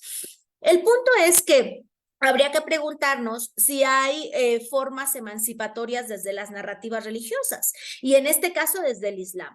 Entonces, creo que es importante conceptualizar esta idea del feminismo islámico, por más debatible que sea, porque creo que es, y aquí voy a mencionar a Margot Badran, que ella dice que el feminismo islámico pues se trata de un discurso y una práctica feminista articulada dentro de un paradigma islámico. Esto es, son todas las experiencias de mujeres vinculadas al Islam que pretenden reinterpretar las escrituras coránicas desde visiones femeninas, ¿no? Y entonces es un poco difícil precisar también quiénes son las mujeres musulmanas, o que porque en realidad hay algunas, a mí me resulta altamente complejo, ¿no? Diría Lucía, tampoco me declaro especialista en esto, ¿no? Pero hay mujeres que declaran ser practicantes del Islam, es decir, mujeres musulmanas practicantes, pero también hay quienes solamente dicen soy musulmana por un lazo identitario más con la cultura islámica que necesariamente con la religión, ¿no? Incluso pues también tenemos presencia de mujeres laicas, ¿no? Y siempre pongo el caso de Fátima Mernissi porque ella es académica, estuvo, bueno, fue, ¿no? Todavía la quiero poner viva, y en realidad fue, ¿no? Una mujer académica, es una pensadora, además una escritora muy prolífica, marroquí, que incluso estuvo como jurista en el momento de la reformulación del Código de la Familia en Marruecos, o lo que se conoce como la Mudáwana, y que conocía muy bien el Corán, pero ella decía, no me declaro como feminista islámica. Hay otras mujeres como Nadia Yassin que, por ejemplo, ella dice, no, nosotras somos mujeres musulmanas que luchan dentro de un contexto coránico, pero que no estamos vinculadas con el feminismo, porque ese término de nisaniya, ¿no?, que es el feminismo, es concebido como algo colonial. Entonces, realmente también la discusión del feminismo islámico no es menor, porque trae consigo un debate sobre cómo concebimos a los feminismos, ¿no?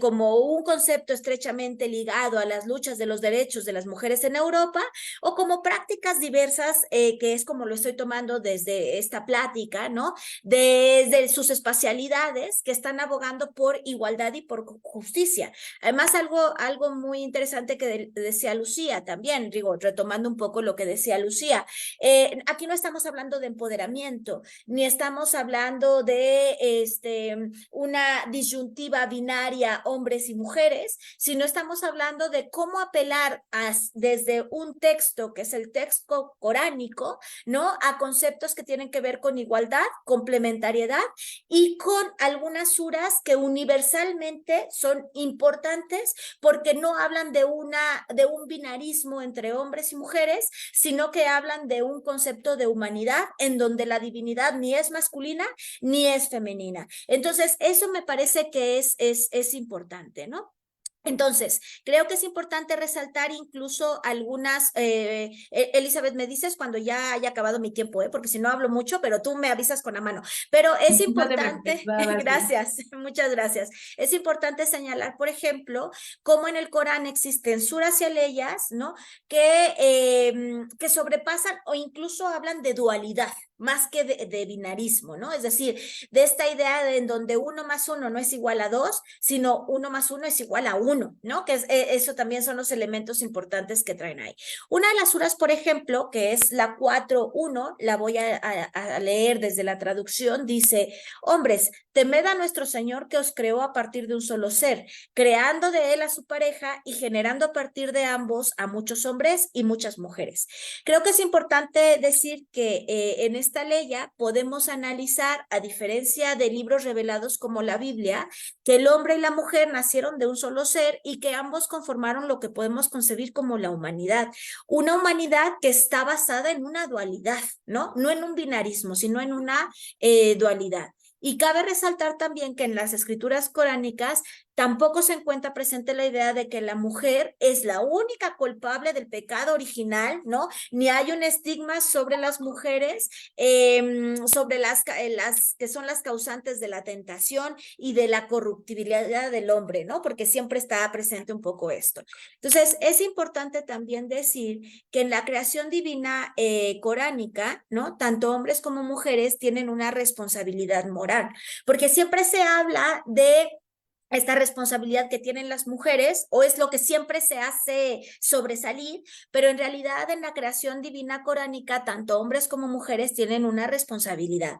Y la sumisión no es la sumisión de mujeres con respecto al hombre, sino de las mujeres con Alá, por lo que no existe una sumisión necesariamente hacia lo masculino, sino entendiendo lo masculino y lo femenino como parte de la humanidad y con una sumisión hacia Dios. Leo muy rápido la Sura 4:68 que dice: quien obedezca a Alá y al mensajero, esos serán junto a los que Alá ha favorecido, los profetas, los veraces, los que murieron dando testimonio y los justos. Y qué excelentes compañeros, ¿no? Por ejemplo. Entonces aquí hay una idea que son los hombres y las mujeres quienes deben de obedecer los designios divinos que se les ha dado a conocer mediante el texto sagrado, encaminados a establecer sociedades mucho más justas y igualitarias, y en donde las divisiones entre lo público y lo privado, que eso también lo mencionaron hace un momento, ¿no?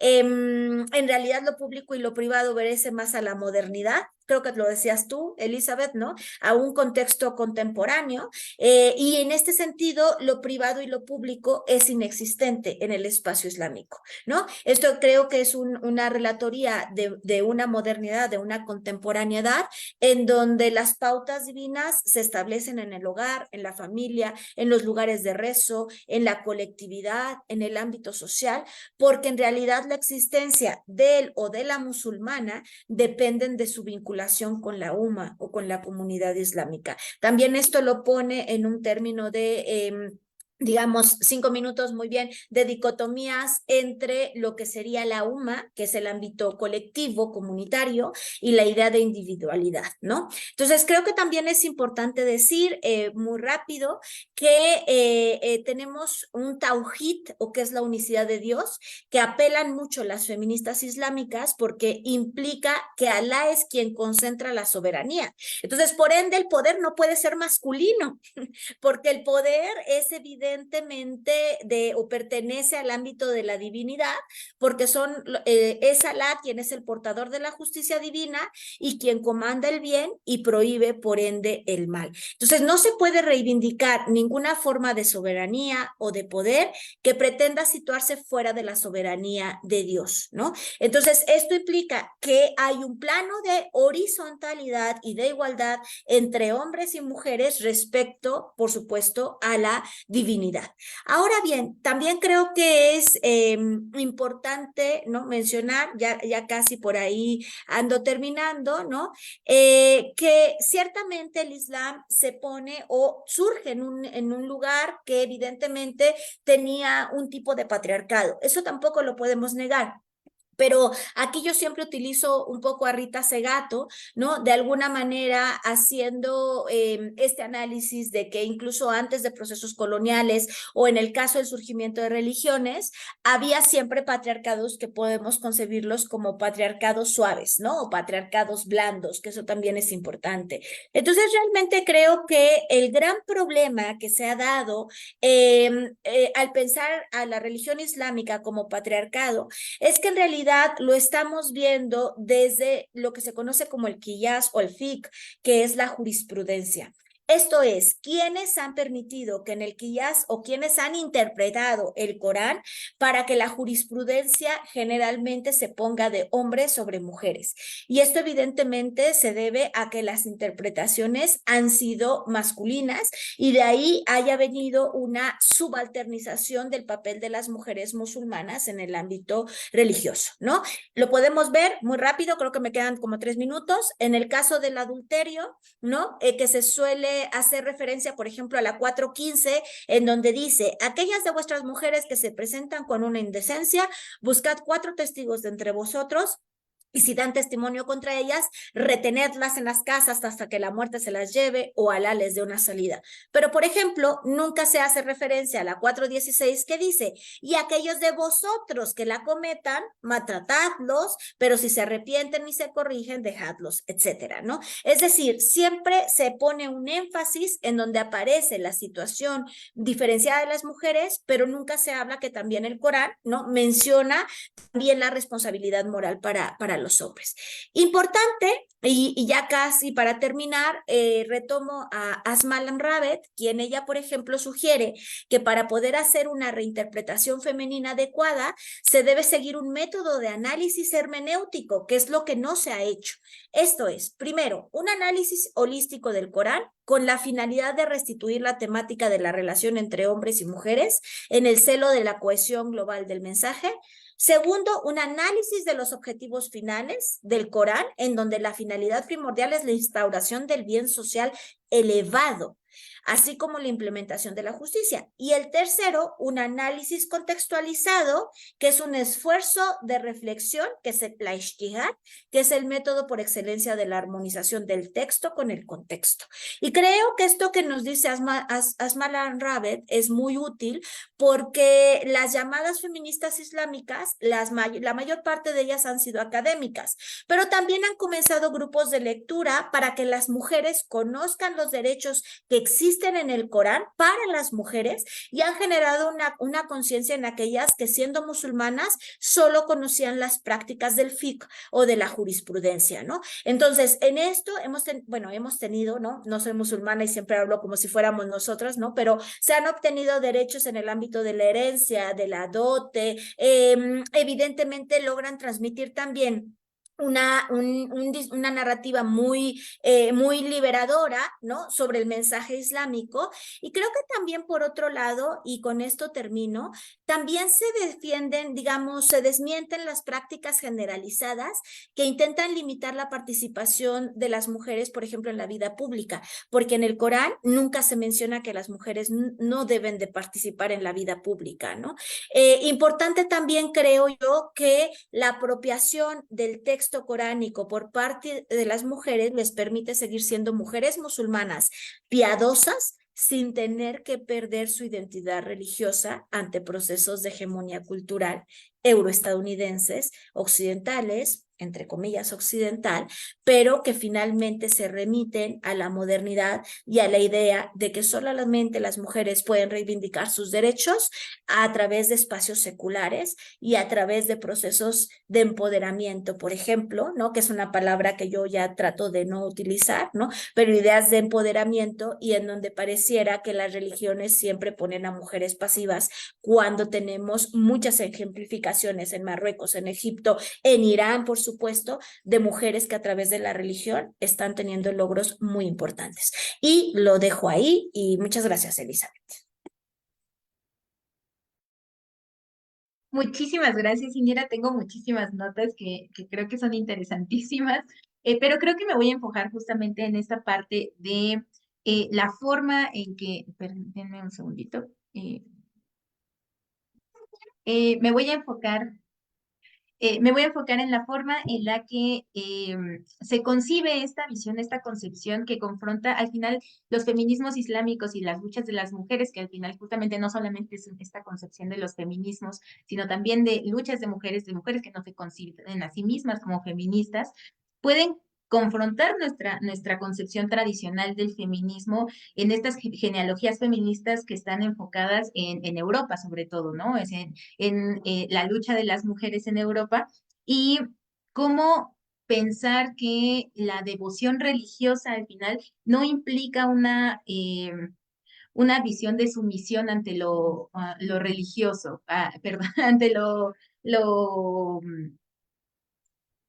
perdón, me distraje. Una devoción religiosa no implica necesariamente una pasividad, ¿no? O sea, no es que las mujeres, por ser religiosas o por tener una identidad religiosa, sean objetos solamente, y esa visión de que la religión es esta cuestión atrasada, ¿no? Esta cuestión que no es moderna, que no se desarrolla a partir de estos cánones seculares. Y me parece también como muy interesante esta visión de la reinterpretación, ¿no? Que al final es algo que muchas mujeres dentro de las religiones han estado luchando durante mucho tiempo. La reinterpretación de esos cánones religiosos, que en efecto muchas veces es la interpretación de los hombres la que ha permitido que se haga esta división entre la sumisión frente a los hombres y no frente a lo divino. Me gustó muchísimo esa frase que mencionabas. La devoción religiosa no implica una sumisión ante los hombres, implica una sumisión ante lo trascendente, ante lo divino.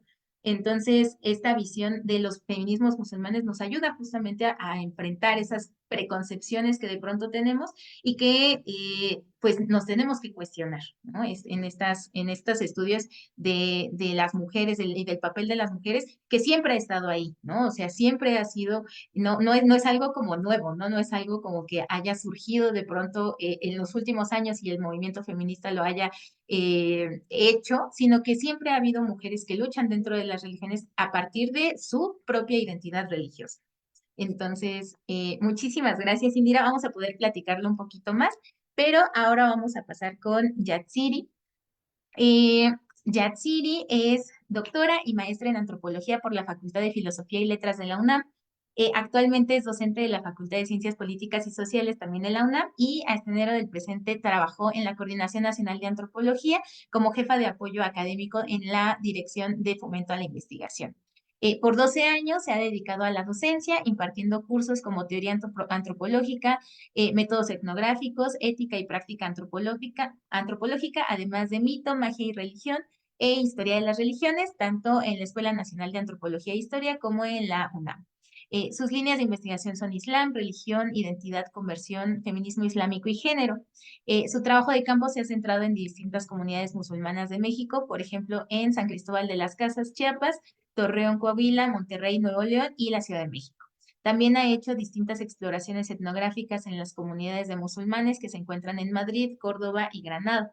Sus últimas publicaciones son Libaneses y musulmanes en Torreón, Coahuila, aproximaciones etnográficas y las familias del Centro Islámico del Norte de Monterrey, reproductoras de los roles de género tradicionales en la práctica religiosa. Y pues muchísimas gracias, Yatsiri, por estar aquí y te doy la palabra. Muchísimas gracias a ustedes por la invitación, a Iris, por supuesto, al GESE y también a Semir y a ti, Elizabeth, por estar moderando esta mesa. También, la verdad, me da muchísimo gusto compartir este espacio de reflexión en torno a todas las actividades que se llevan a cabo por el 8 de marzo y pensar y reflexionar, ¿no? Que digo, ya sé que no es este mes, pero en este mes, ¿no? Con más contundencia se visibilizan muchas voces, ¿no? Que son necesarias y que a lo largo, pues, de la cotidianidad las estamos viendo, las estamos escuchando y estamos reflexionando nosotras mismas, ¿no? Sobre lo que está pasando. Entonces, me vino muy bien que Indira hablara antes de mí porque yo me voy a ir un poquitito más atrás de lo que ella expuso y después voy a saltar un poco al caso de México para pensar a las mujeres mexicanas y voy a presentarles una presentación que hice. Déjenme, se las comparto para que esto vaya guiando mi plática con ustedes. Aquí ya la pueden ver en grande, ¿verdad? Creo. Sí, ahí, ¿verdad? La ven Ahí perfecto. está perfecto. Bueno, pues yo titulé a la plática de hoy o a lo que les quiero compartir, Mujeres musulmanas en México, de la imaginación a la acción. Y pues lo que quiero compartir se relaciona mucho con de lo que Indira ya nos habló de este imaginario que hay sobre las mujeres, ¿no? Y retomé, digo, me voy a ir un poco más atrás porque tú te fuiste más adelante para tomar el texto de Grossfogel y de quizá de Sirin, lo voy a tocar al final, pero voy a ir un poquitito más atrás, ¿no? Y vamos a entender entonces cuál es como esa narrativa que han buscado otras mujeres para entender finalmente o entender, digamos, pues la reflexión que hay al interior del Islam, ¿no? Y de qué es lo que está pasando con las luchas de las mujeres en esta práctica religiosa, en esta práctica cultural, que va mucho más allá, ¿no?, de lo que los medios de comunicación han hecho ver. Entonces, lo primero que yo quisiera decir es pues que hay que pensar a las mujeres musulmanas y la construcción y la deconstrucción de las identidades y de sus imaginarios. Y que no solamente pensarlas a ellas, sino también habría que pensarnos a nosotras como latinoamericanas o occidentales, ¿no? ¿Qué mote nos podríamos ver en referente a, ¿no? Porque cuando tú te pones en referente a la edad, siempre es complicado como definir qué mujer eres tú, ¿no? O qué mujer quieres ser tú en todo este entramado y narrativa que hemos escuchado a lo largo de todos estos años. Entonces, Mohammed nos dice, pues hablar de mujer en el Islam es una abstracción que no explica realmente nada, ¿no? O sea, ¿de qué estamos hablando? ¿De qué mujeres? ¿En qué contexto? ¿De qué Islam? ¿Dónde? ¿Cuándo? ¿Y por qué?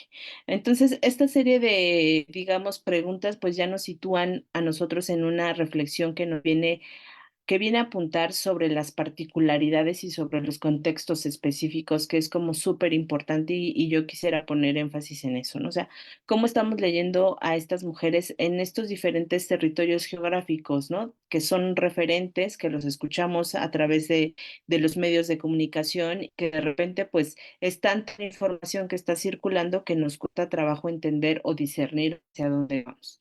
Entonces, pues según Navarro, ¿no? ¿Qué es lo que pasa con las mujeres y cuál es el escenario que se ha creado a lo largo de mucho tiempo respecto a ellas, sobre las mujeres musulmanas, ¿no? O las mujeres árabes, que también pues hay una distinción, ¿no? No todas las mujeres musulmanas son mujeres árabes, ¿no?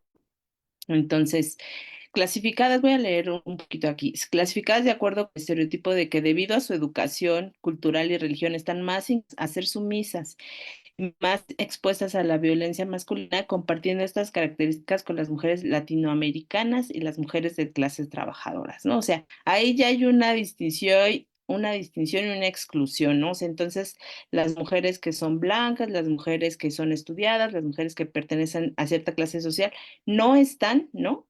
digamos, expuestas a este tipo de violencias o a ser sumisas, o sea, son mujeres que están como en otro canal de comunicación y eso es algo que pues es muy debatible, ¿no? O sea, si realmente entonces estas mujeres no viven violencias, ¿no? Entonces viven en otra realidad que no es la nuestra, ¿no? Hay que pensar en eso y digamos, pues es una provocación, o sea, también realmente es así, o sea, ¿por qué se ha construido de alguna u otra forma esta narrativa alrededor de este tipo de mujeres, ¿no? Y yo también me considero, digamos, en este núcleo, ¿no? Dice ella, las mujeres también latinoamericanas, de ahí alguna u otra forma.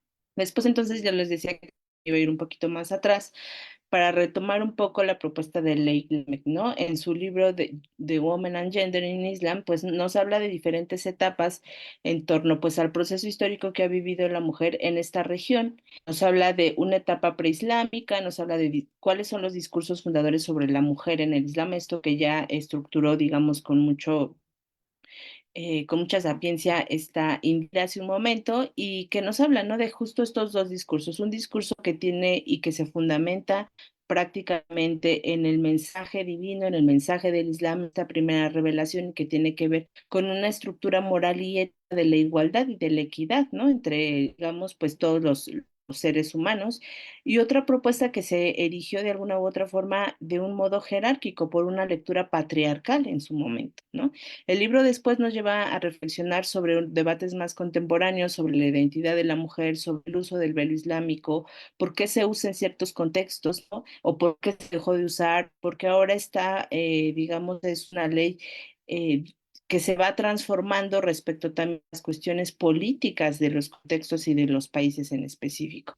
Y pensemos, por ejemplo, en Irán, y pensemos, por ejemplo, en Afganistán, pensemos en Arabia Saudita y también pensemos en el contexto latinoamericano y pensemos en México.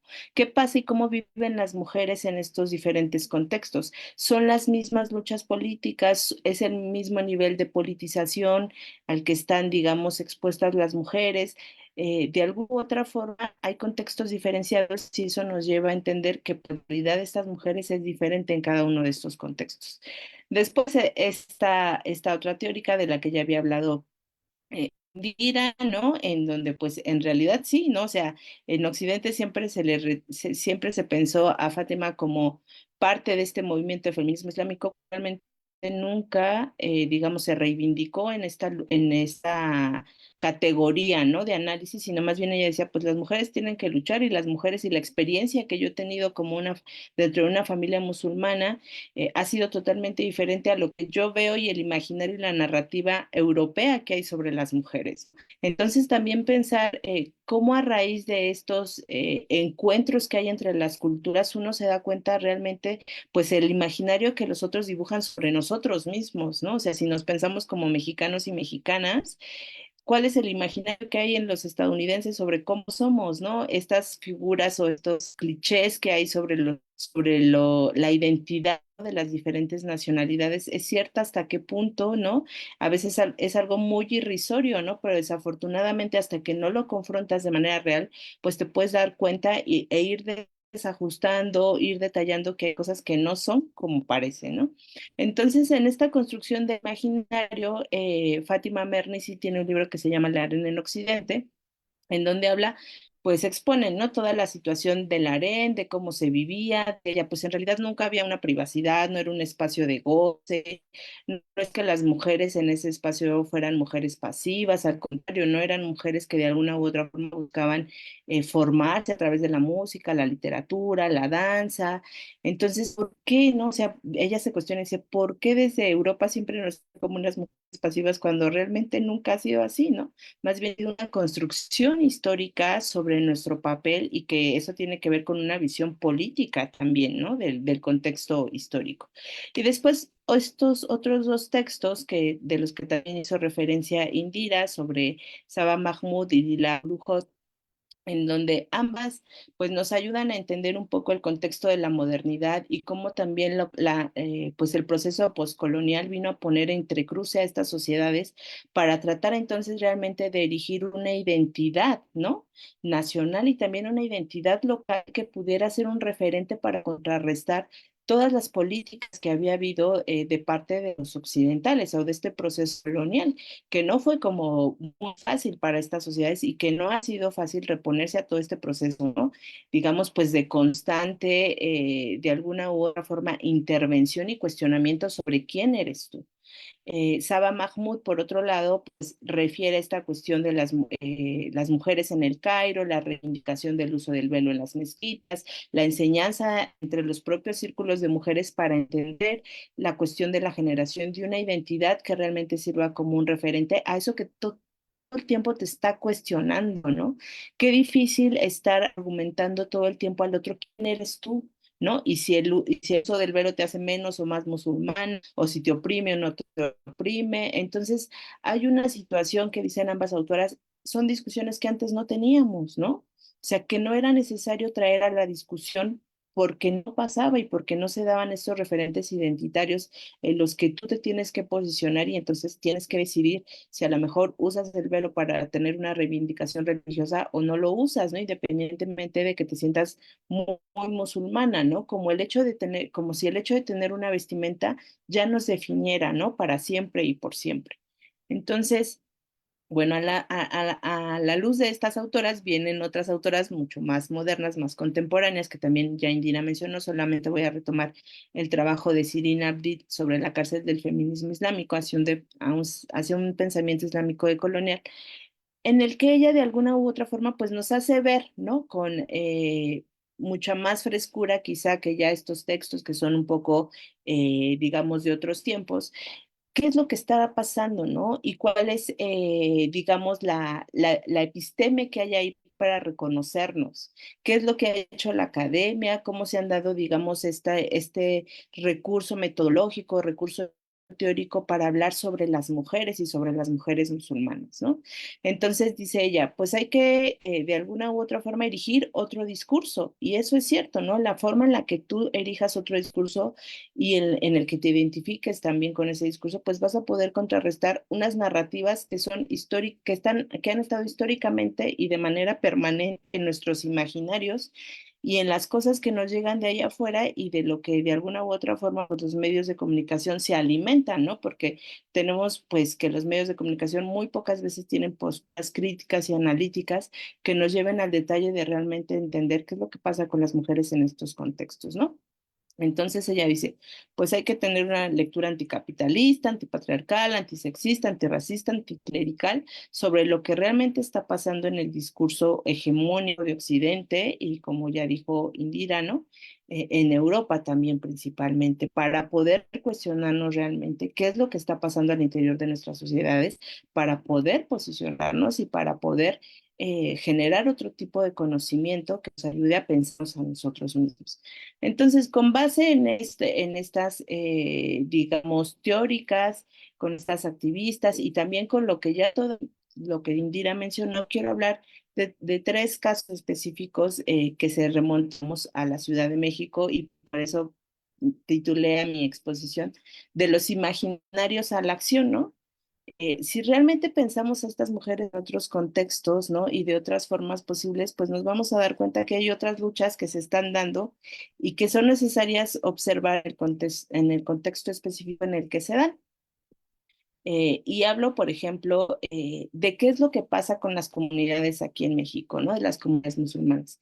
Voy a hablar solamente de la Ciudad de México. Aquí en la Ciudad de México se encuentran afortunadamente los tres tipos de corrientes en las muchas otras que puede haber, pero digamos como las principales, que es el suní, el chiismo y el suní.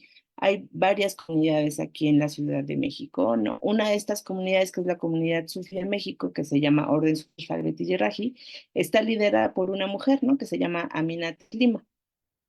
Y hay una crítica, ¿no? Por parte de unos otros grupos musulmanes, quizá un poco más ortodoxos, sobre cómo una mujer puede liderar a una comunidad religiosa, ¿no? Pese a esto, mujer ahora es muy famosa, ha tenido diversos encuentros, ¿no? El diálogo, se ha sentado en diferentes mesas para tener un diálogo religioso con otras expresiones, también religiosas. Es una mujer que de alguna u otra forma está constantemente en el espacio público y es una mujer interesante, ¿no? Porque es una líder de una comunidad religiosa que en otro contexto y en otra narrativa se pensaría que esto no es probable o que eso es imposible. Y vemos que no es así, ¿no? Tenemos esta figura. Otra figura que es muy importante es la figura de Lisette Márquez. Ella es una chica que inicialmente yo conocí en el centro educativo de la comunidad humana de Corrientes Uni, pero que después por ciertas diferencias y por también, digamos, la labor que ella quería seguir, ella estudió Derecho, fue, digamos, de alguna u otra forma, viajó también, conoció otras expresiones de Islam alrededor del mundo, regresa a la Ciudad de México y dice, bueno, pues yo quiero seguir fomentando la participación realmente activa de la mujer dentro de los círculos del Islam. Y entonces se encuentra, pues, digamos, su primer acercamiento es en el centro educativo de la comunidad musulmana. Poco a poco se va alejando del centro educativo de la comunidad musulmana para formar este centro que se llama el Centro Ahlul Bayt, que se encuentra también acá en la Ciudad de México. También, ¿no? Debido a esta, digamos, a este disentir, ¿no? Por los liderazgos, es muy criticada, pese a ello, ella es una mujer muy activa, que ha tenido mucha presencia con las embajadas, que ha hecho mucho trabajo de difusión del Islam aquí en la Ciudad de México, que pues gracias, digamos, que a sus alianzas, a sus recursos, a sus fuentes, logró fundar este centro que se encuentra aquí en la Ciudad de México. Y no solamente este centro, porque de este centro se desprende o a la par se da la creación de la Asociación Mexicana de Mujeres Islámicas, cuyo objetivo es pues dar a conocer el Islam y sus valores aquí en la Ciudad de México, ¿no? Ambas están registradas, tanto el centro como la AMI están registradas como instituciones en México y se fundan en 2002. Entonces ahí vemos la participación sumamente activa de otra mujer en el espacio público mexicano y que se adhiere pues a esta práctica islámica. Finalmente, hay otro espacio que se llama Musulmanas Latinas, que es una asociación que proviene del Centro Educativo de la Comunidad Musulmana. Propiamente son mujeres que se congregaban en este espacio religioso, en esta de corriente sunita, deciden de alguna u otra forma también visibilizar el trabajo y visibilizar de alguna u otra forma también las conversiones que se estaban dando por parte de muchas mujeres en la Ciudad de México, y dicen, vamos a una página para dar a conocer lo que nosotros hacemos, para hacer un poco de edad y también para acompañar a las mujeres conversas que están llegando a la comunidad y que necesitan de alguna u otra forma este grupo, ¿no? Digamos, una fraternidad para seguir sus procesos de conversión. Estas mujeres lograron hacer en 2006 un primer congreso de musulmanas latinas en donde vinieron mujeres de Estados Unidos, vinieron mujeres de diferentes países de Latinoamérica y se dieron diferentes mesas de discusión, y fue muy interesante porque al acudir al congreso me di cuenta de las discusiones que ellas estaban teniendo y que derivan mucho en el papel y la función de las mujeres al interior de sus propias organizaciones religiosas, ¿no? Entonces, este debate que había sobre una mirada quizá un poco más tradicional, en donde la mujer pues no tiene una voz tan activa como la del hombre, pero que para la organización y el mantenimiento de las mezquitas y el funcionamiento de las musalas o de la vida religiosa cotidiana festiva, se necesitaba que las mujeres estuvieran muy presentes, ¿no? Entonces, es muy interesante escucharlas a ellas en este, digamos, pues debate, en este debate contemporáneo también, este debate que entrecruza de alguna u otra forma una lectura patriarcal sobre el Islam y otras lecturas que están teniendo ellas sobre sus propias necesidades al interior de sus propias comunidades. Y eso pues es muy interesante, ¿no? Porque no solamente vemos como en la parte teórica, en la parte de la episteme lo que está pasando, sino realmente vemos en la realidad cómo se producen estos debates y cuáles son las realidades que entonces empiezan de alguna u otra forma a mover en torno a lo que significa ser una musulmana en diferentes contextos.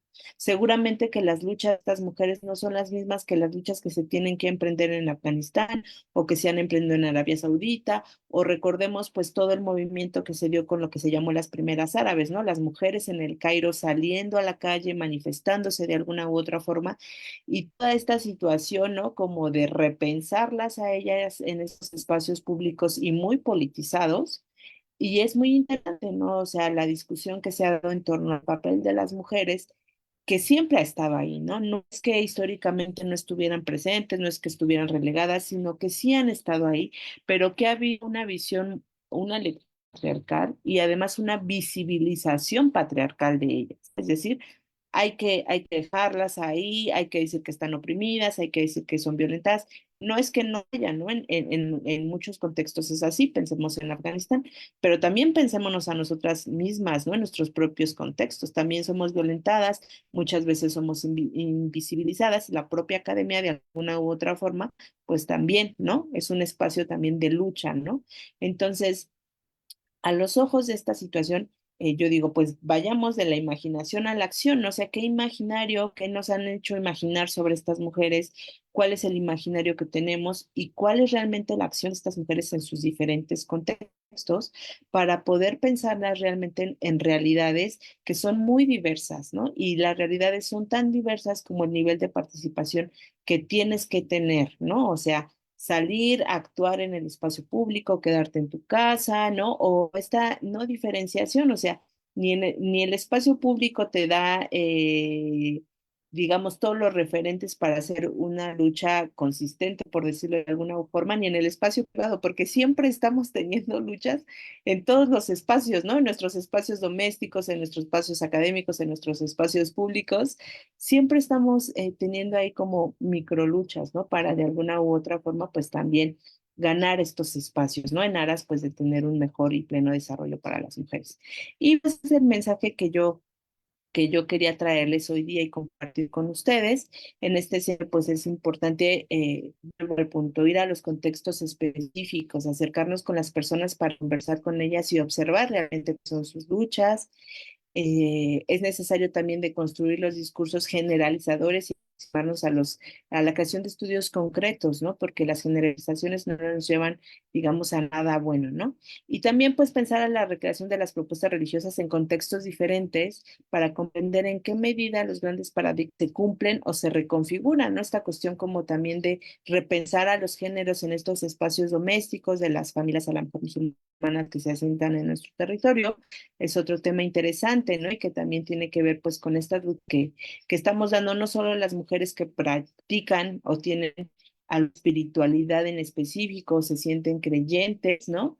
Sino también a aquellas mujeres que a lo mejor nos movemos en espacios un poco más laicos, ¿no? Entonces, pensar estas luchas en estos dos espacios, ¿no? No solamente la religión es un espacio de lucha, no solamente la narrativa religiosa o la interpretación de la narrativa religiosa ha hecho que la mujer de alguna u otra forma, pues, decida dar estas luchas en el espacio público, sino también en los espacios laicos, ¿no? Las luchas están de alguna u otra forma dándose, ¿no? Porque es en todos los espacios en donde debemos de hacer conciencia y visibilizar pues el papel de la mujer.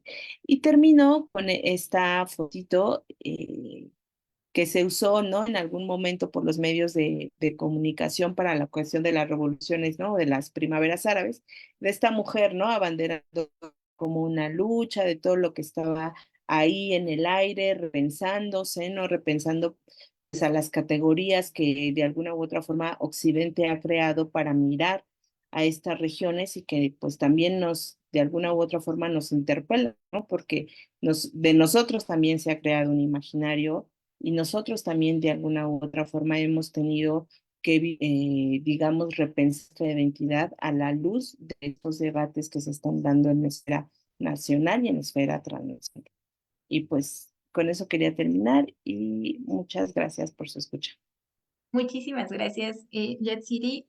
Me parece que justamente se han como eh, vinculado muy bien estas últimas participaciones y en general, o sea, toda la participación en la mesa regresamos a puntos comunes, que a pesar de que hemos visto casos diferentes, hemos como reinterpretado muchas cosas muy interesantes al final de cómo se ha construido la idea de la mujer, ¿no? Históricamente y cómo se ha construido no solamente desde adentro, sino también desde afuera, desde una visión no solo patriarcal dentro de las comunidades, sino también por fuera, ¿no? O sea, por quienes están no dentro de las comunidades, sino observándolas y que construyen una idea de la mujer que de pronto se interioriza y se empieza a ver como si esa fuera la naturalidad, cuando en realidad la realidad histórica nos muestra otra visión, ¿no? Entonces creo que yo y así haría mucho énfasis en esta visión de cuáles son las necesidades y los contextos que tenemos que estar enfatizando, ¿no? O sea, qué qué contextos o la importancia de la visión contextual de los problemas a los cuales se enfrentan las mujeres y cómo los resuelven, porque no solamente es justamente esta visión de la mujer como víctima, etcétera, sino que las mujeres están resolviendo y están enfrentándose directamente a esos problemas. Y también haría otro énfasis que creo que es un punto que se vio en todas las ponencias sobre esta división construida entre el espacio público y el espacio privado, ¿no? O sea que el papel de la mujer ha sido relegado al espacio privado, pero no necesariamente eso va a implicar una menor importancia de su papel dentro de las tradiciones religiosas y que también lo que pasa en el espacio privado trasciende también esa división, ¿no? O sea, tiene importancia en el espacio público. Y bueno, vamos a terminar, ya nos quedan unos minutitos, nos quedan 10 minutitos, tenemos algunas preguntas justamente. Voy a empezar con las preguntas para Lucero, son dos.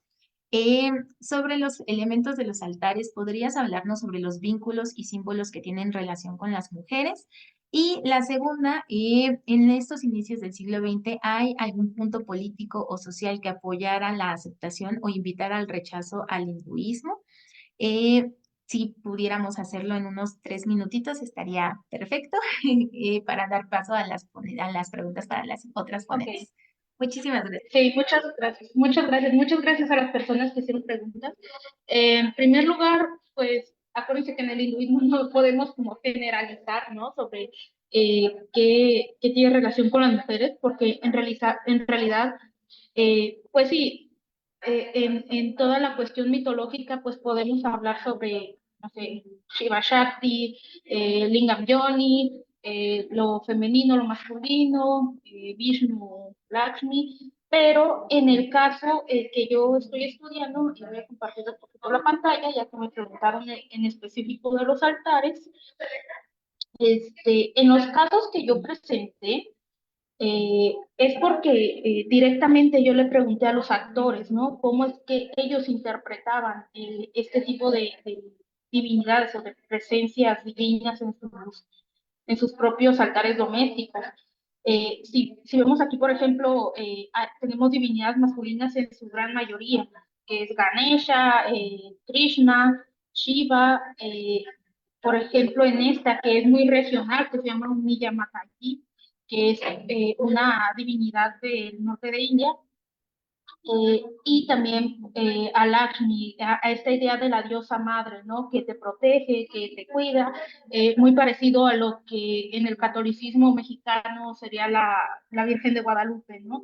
En India existe también esta figura, pero en el sentido de, por ejemplo, esta, que aquí tenemos a Durga, pero la divinidad principal es esta forma de Krishna, eh, que es en su forma de niño. Entonces, en este caso, el devoto o la devota toma el papel de madre, ¿no? Que tiene que cuidar a esta divinidad y estarle dando atención constante.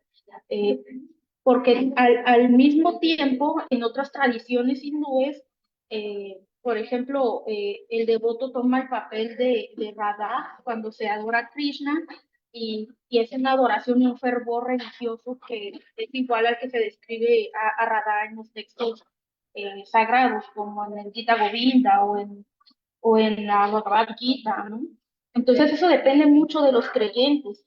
Y en estos casos, como les mencionaba, aquí la madre de familia sí tiene que estar constantemente cuidando a Srinath, que así se llama esta divinidad.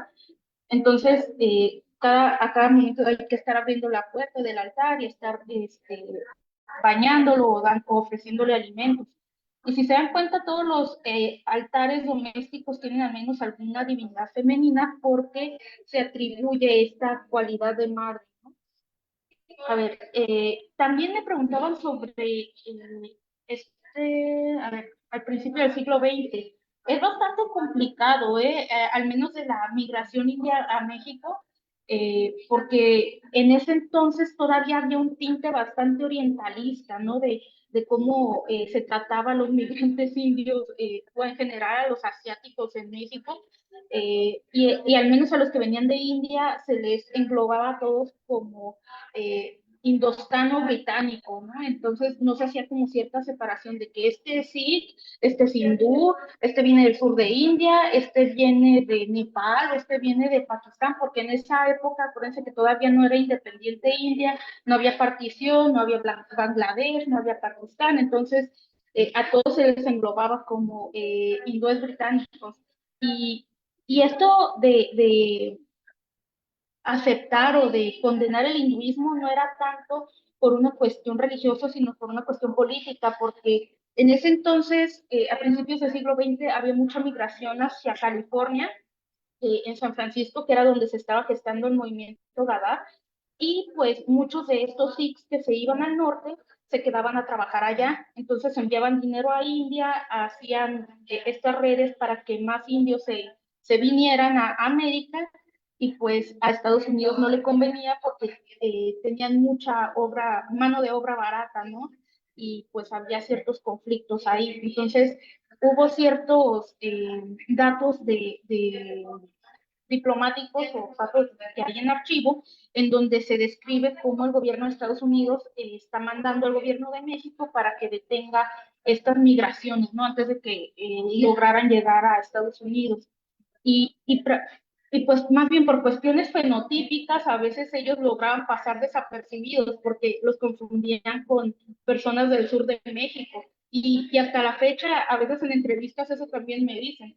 Entonces, no era tanto rechazar el hinduismo, sino que era por esta cuestión política de tratar de parar el movimiento Gadar, ¿no? Que a final de cuentas sí sirvió en cierta parte para la independencia de la India, perdón, eh, pero hoy en día muchos de esos ideales independentistas todavía están en peligro, ¿no? Porque la derecha de India ahorita está apelando mucho a la religión, ¿no? Precisamente porque en India el hinduismo es como la religión mayoritaria, entonces eso sirve mucho para obtener votos, sobre todo ahorita con el BJP y el gobierno de Narendra Modi. Entonces, eso es algo para pensar, ¿no? Pero ya anda por ahí en proceso de publicación un texto que escribí al respecto. Bueno, muchas gracias, aunque ya me pasé el tiempo. No, muchísimas gracias por tus respuestas. Vamos a pasar ahora con las preguntas que estaban realizadas para la doctora Indira. Preguntan, ¿el feminismo busca empoderar a la mujer? Y la segunda es, ¿cómo considera que podríamos acercarnos a los feminismos islámicos desde América Latina sin caer o evitar caer en orientalismos o colonialismos? Bueno, voy a tratar de ser rápida. Yo trato de ya no hablar del feminismo, ¿no? Yo hablo de los feminismos y lo que considero es que la mayor parte de los feminismos no necesariamente, por eso es que yo decía que ya no utilizo el concepto de empoderamiento, ¿no? No necesariamente buscan el poder, porque además el poder como se ha desarrollado ha sido un poder masculino.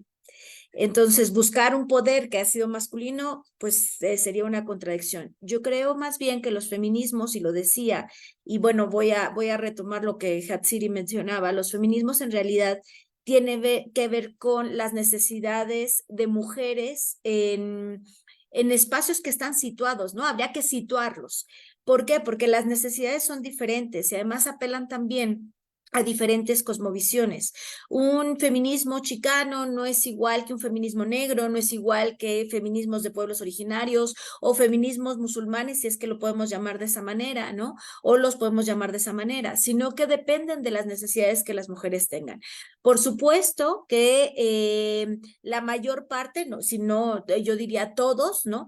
Luchan contra opresiones que se han generado a partir del patriarcado y a partir necesariamente de lo que se define como una matriz de poder colonial. Esto es, la matriz de poder colonial que se genera realmente con procesos de colonización y que tiene que ver con una estructuración de un capitalismo, de un patriarcado y por supuesto que sigue todavía dinámicas de colonialidad. Y con esto conecto con la segunda pregunta, que es un poco la idea de cómo podemos hacer desde América Latina. pues creo que aquí tendríamos que hacer primero incluso un trabajo de introspección, ¿no? En donde visualizáramos también, ¿no? Cómo nosotros tenemos procesos o nosotras tenemos procesos también de colonialidad al interior, es decir, cómo nos vemos nosotros y qué estructuramos con la otredad, ¿no? Los otros, las otras, los otros, ¿no? Cómo hemos identificado a las mujeres musulmanas y visibilizar que incluso en México, que además es un recorrido y esto sería parte de otra plática, ¿no?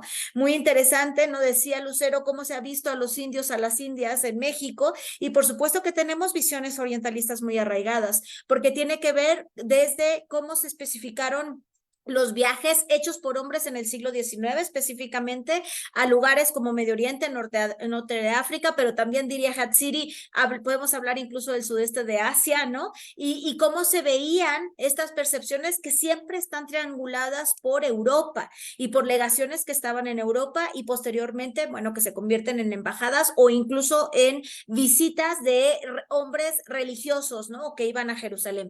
Creo que desde ahí tendríamos que preguntarnos qué consumimos incluso en medios de comunicación, es decir, cuáles son las imágenes, cuáles son los discursos, cuáles son los textos que nos llegan, ¿no? Además, cuáles son las noticias que imperan. Yo a veces me pondría a preguntar, bueno, ¿qué periódicos abordan estas temáticas y cuáles son las noticias que salen en torno a, por ejemplo, mujeres musulmanas, ¿no? Y decía Hatsiri, y perdón Hatsiri que te esté mencionando tanto, ¿no? Pero decía, bueno, las mujeres en Afganistán 2021, todo fue mujeres en Afganistán en 2021, porque bueno, los talibanes habían retomado el poder y entonces los estadounidenses se habían ido y eran mujeres víctimas y nadie habló de las mujeres que estaban haciendo resistencias, por ejemplo, en el norte de Afganistán.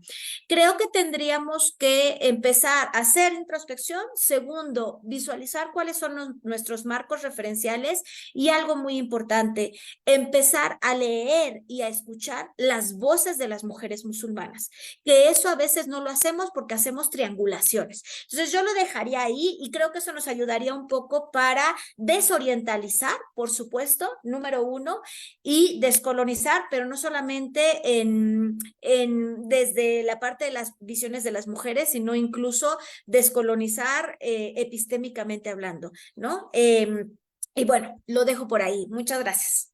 Muchísimas gracias por su respuesta. Vamos a las preguntas que hicieron para Yatsir. ¿Qué tipo de violencia se enfrentan las mujeres musulmanas en nuestro país? ¿Existen políticas específicas en México que atenten contra su práctica religiosa? ¿Y existen o hay relaciones entre organizaciones de mujeres musulmanas con organizaciones de mujeres de otras religiones como católicas, cristianas, judías en nuestro país? Sí, muchas gracias, Elizabeth. Pues bien seré breve. De hecho, sí hay, yo creo que pues diferentes tipos de violencia, ¿no? Una de las violencias más recurrentes es cuestionar siempre a las mujeres que se convierten al Islam si realmente es lo que quieren hacer, ¿no? Siempre hay un cuestionamiento porque se piensa que pues en realidad aquella mujer no está pensando bien y ya de alguna u otra forma le vendieron el Islam, ¿no? Y a dónde va a ir, pues le va a ir muy mal. Entonces, este cuestionamiento, digamos, pues a su propio raciocinio, ¿no? A su propia elección de decir, bueno, pues ahora quiero practicar esta religión o me siento más afín a estos valores, estas prescripciones morales, si quiero, digamos, de alguna u otra forma que este sea mi eje de vida, ¿no? Entonces, yo diría, esa es la primera violencia, ¿no? El cuestionamiento y el creer que no, que realmente no estás diciendo o no te estás convirtiendo por una convicción propia, sino que hay algo detrás que te envolvió, ¿no? Que te vendió el Islam de alguna u otra forma muy bella, pero que en realidad todos sabemos que eso no es Islam, ¿no? Entonces sería, esa es una violencia muy fuerte y que te lo relatan, ¿no? Las mujeres cuando tú tienes la oportunidad de platicar con ellas. Otra de las violencias que ellas viven, pues es normalmente en la calle, ¿no? Al llevar o al portar este velo, muchas de ellas refieren pues esta mirada incisiva, insistente hacia ellas, la confusión también, ¿no? De que pues portan un velo y entonces ya no son mexicanas, ¿no? Seguramente son de otra región geográfica que no es México. Eso también tiende a pasar mucho, ¿no? Aquí digamos, en nuestro espacio geográfico, pensar que los musulmanes son extranjeros, vienen de fuera, no son de dentro, ¿no? No pueden, caben en el imaginario. Esta otra pregunta que hacías de que si existen políticas específicas en México que atenten contra su propia práctica religiosa, Yo diría que no, pero que tampoco se han generado estas políticas para reforzar, ¿no? En el marco como religioso. Ha habido esfuerzos definitivamente para el diálogo entre religiones, pero creo que debería de haber más por parte del Estado, digamos, esta conciencia de que pues todos tenemos derecho a creer en lo que querramos creer, ¿no? Y que independientemente de eso, pues no debe haber un señalamiento hacia si tu práctica es correcta o es incorrecta, ¿no? Y creo que había que fomentar estas políticas públicas, ¿no? En la cuestión como del Estado a nivel nacional. Y la otra cuestión que me preguntan si existen relaciones entre organizaciones de mujeres de diferentes prácticas religiosas. Sé que hay encuentros, pero no tengo comentado si realmente existen como estas, y yo no he sabido, ¿no? Que existan realmente colaboraciones que de alguna u otra forma integren estos diálogos religiosos, sientan a platicar de alguna u otra forma, pero no sé hasta dónde llegue ese tipo de colaboración, ¿no? Eso es algo de lo que no tengo como registro, pero sí sería bueno investigarlo, porque hay muchas organizaciones de mujeres en todos los espacios religiosos, en todos, en todos, en todos. Entonces, pues bueno, esa es una tarea que tengo pendiente. Gracias por la pregunta. Muchísimas gracias, Yatsiri. Muchísimas gracias a todas. Creo que ha sido un diálogo muy, muy fructífero, muy interesante. Hemos aprendido muchísimo y esperamos que haya sido también muy interesante para quienes nos están escuchando. De nuevo, le agradezco muchísimo a Iraís y al GESE por la organización y por supuesto a nuestras ponentes que han sido un lujo, la verdad, escucharlas. Me parece que han tocado muchos puntos que nos llevan a la reflexión. Y antes de finalizar, queremos invitarles a, el GESE va a continuar con esta serie de pláticas y el próximo jueves va a tener lugar la plática Cuerpos que importan, pensar el poder desde corporalidades feminizadas. Va a ser el jueves 21 a las 11, igual por este mismo canal que nos están escuchando. Entonces, les invitamos a continuar y muchísimas gracias de nuevo a quienes nos están escuchando y a nuestras ponentes. Gracias, hasta luego. Muchas gracias.